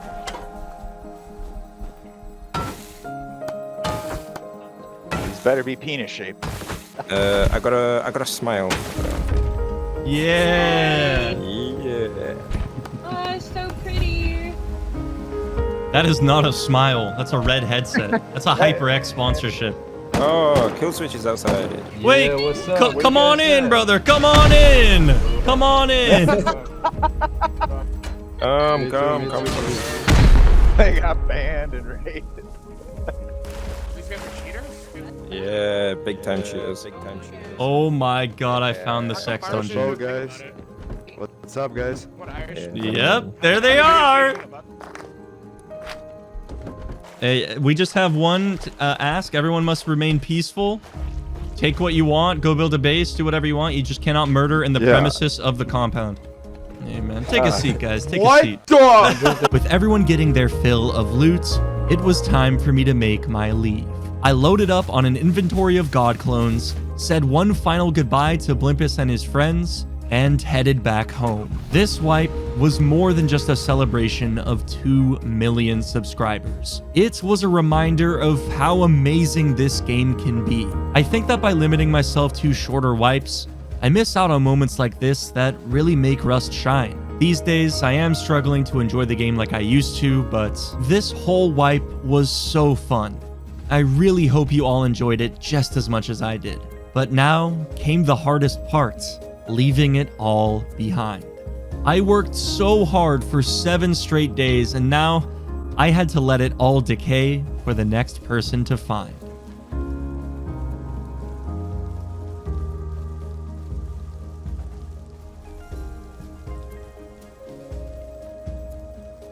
So much work, man.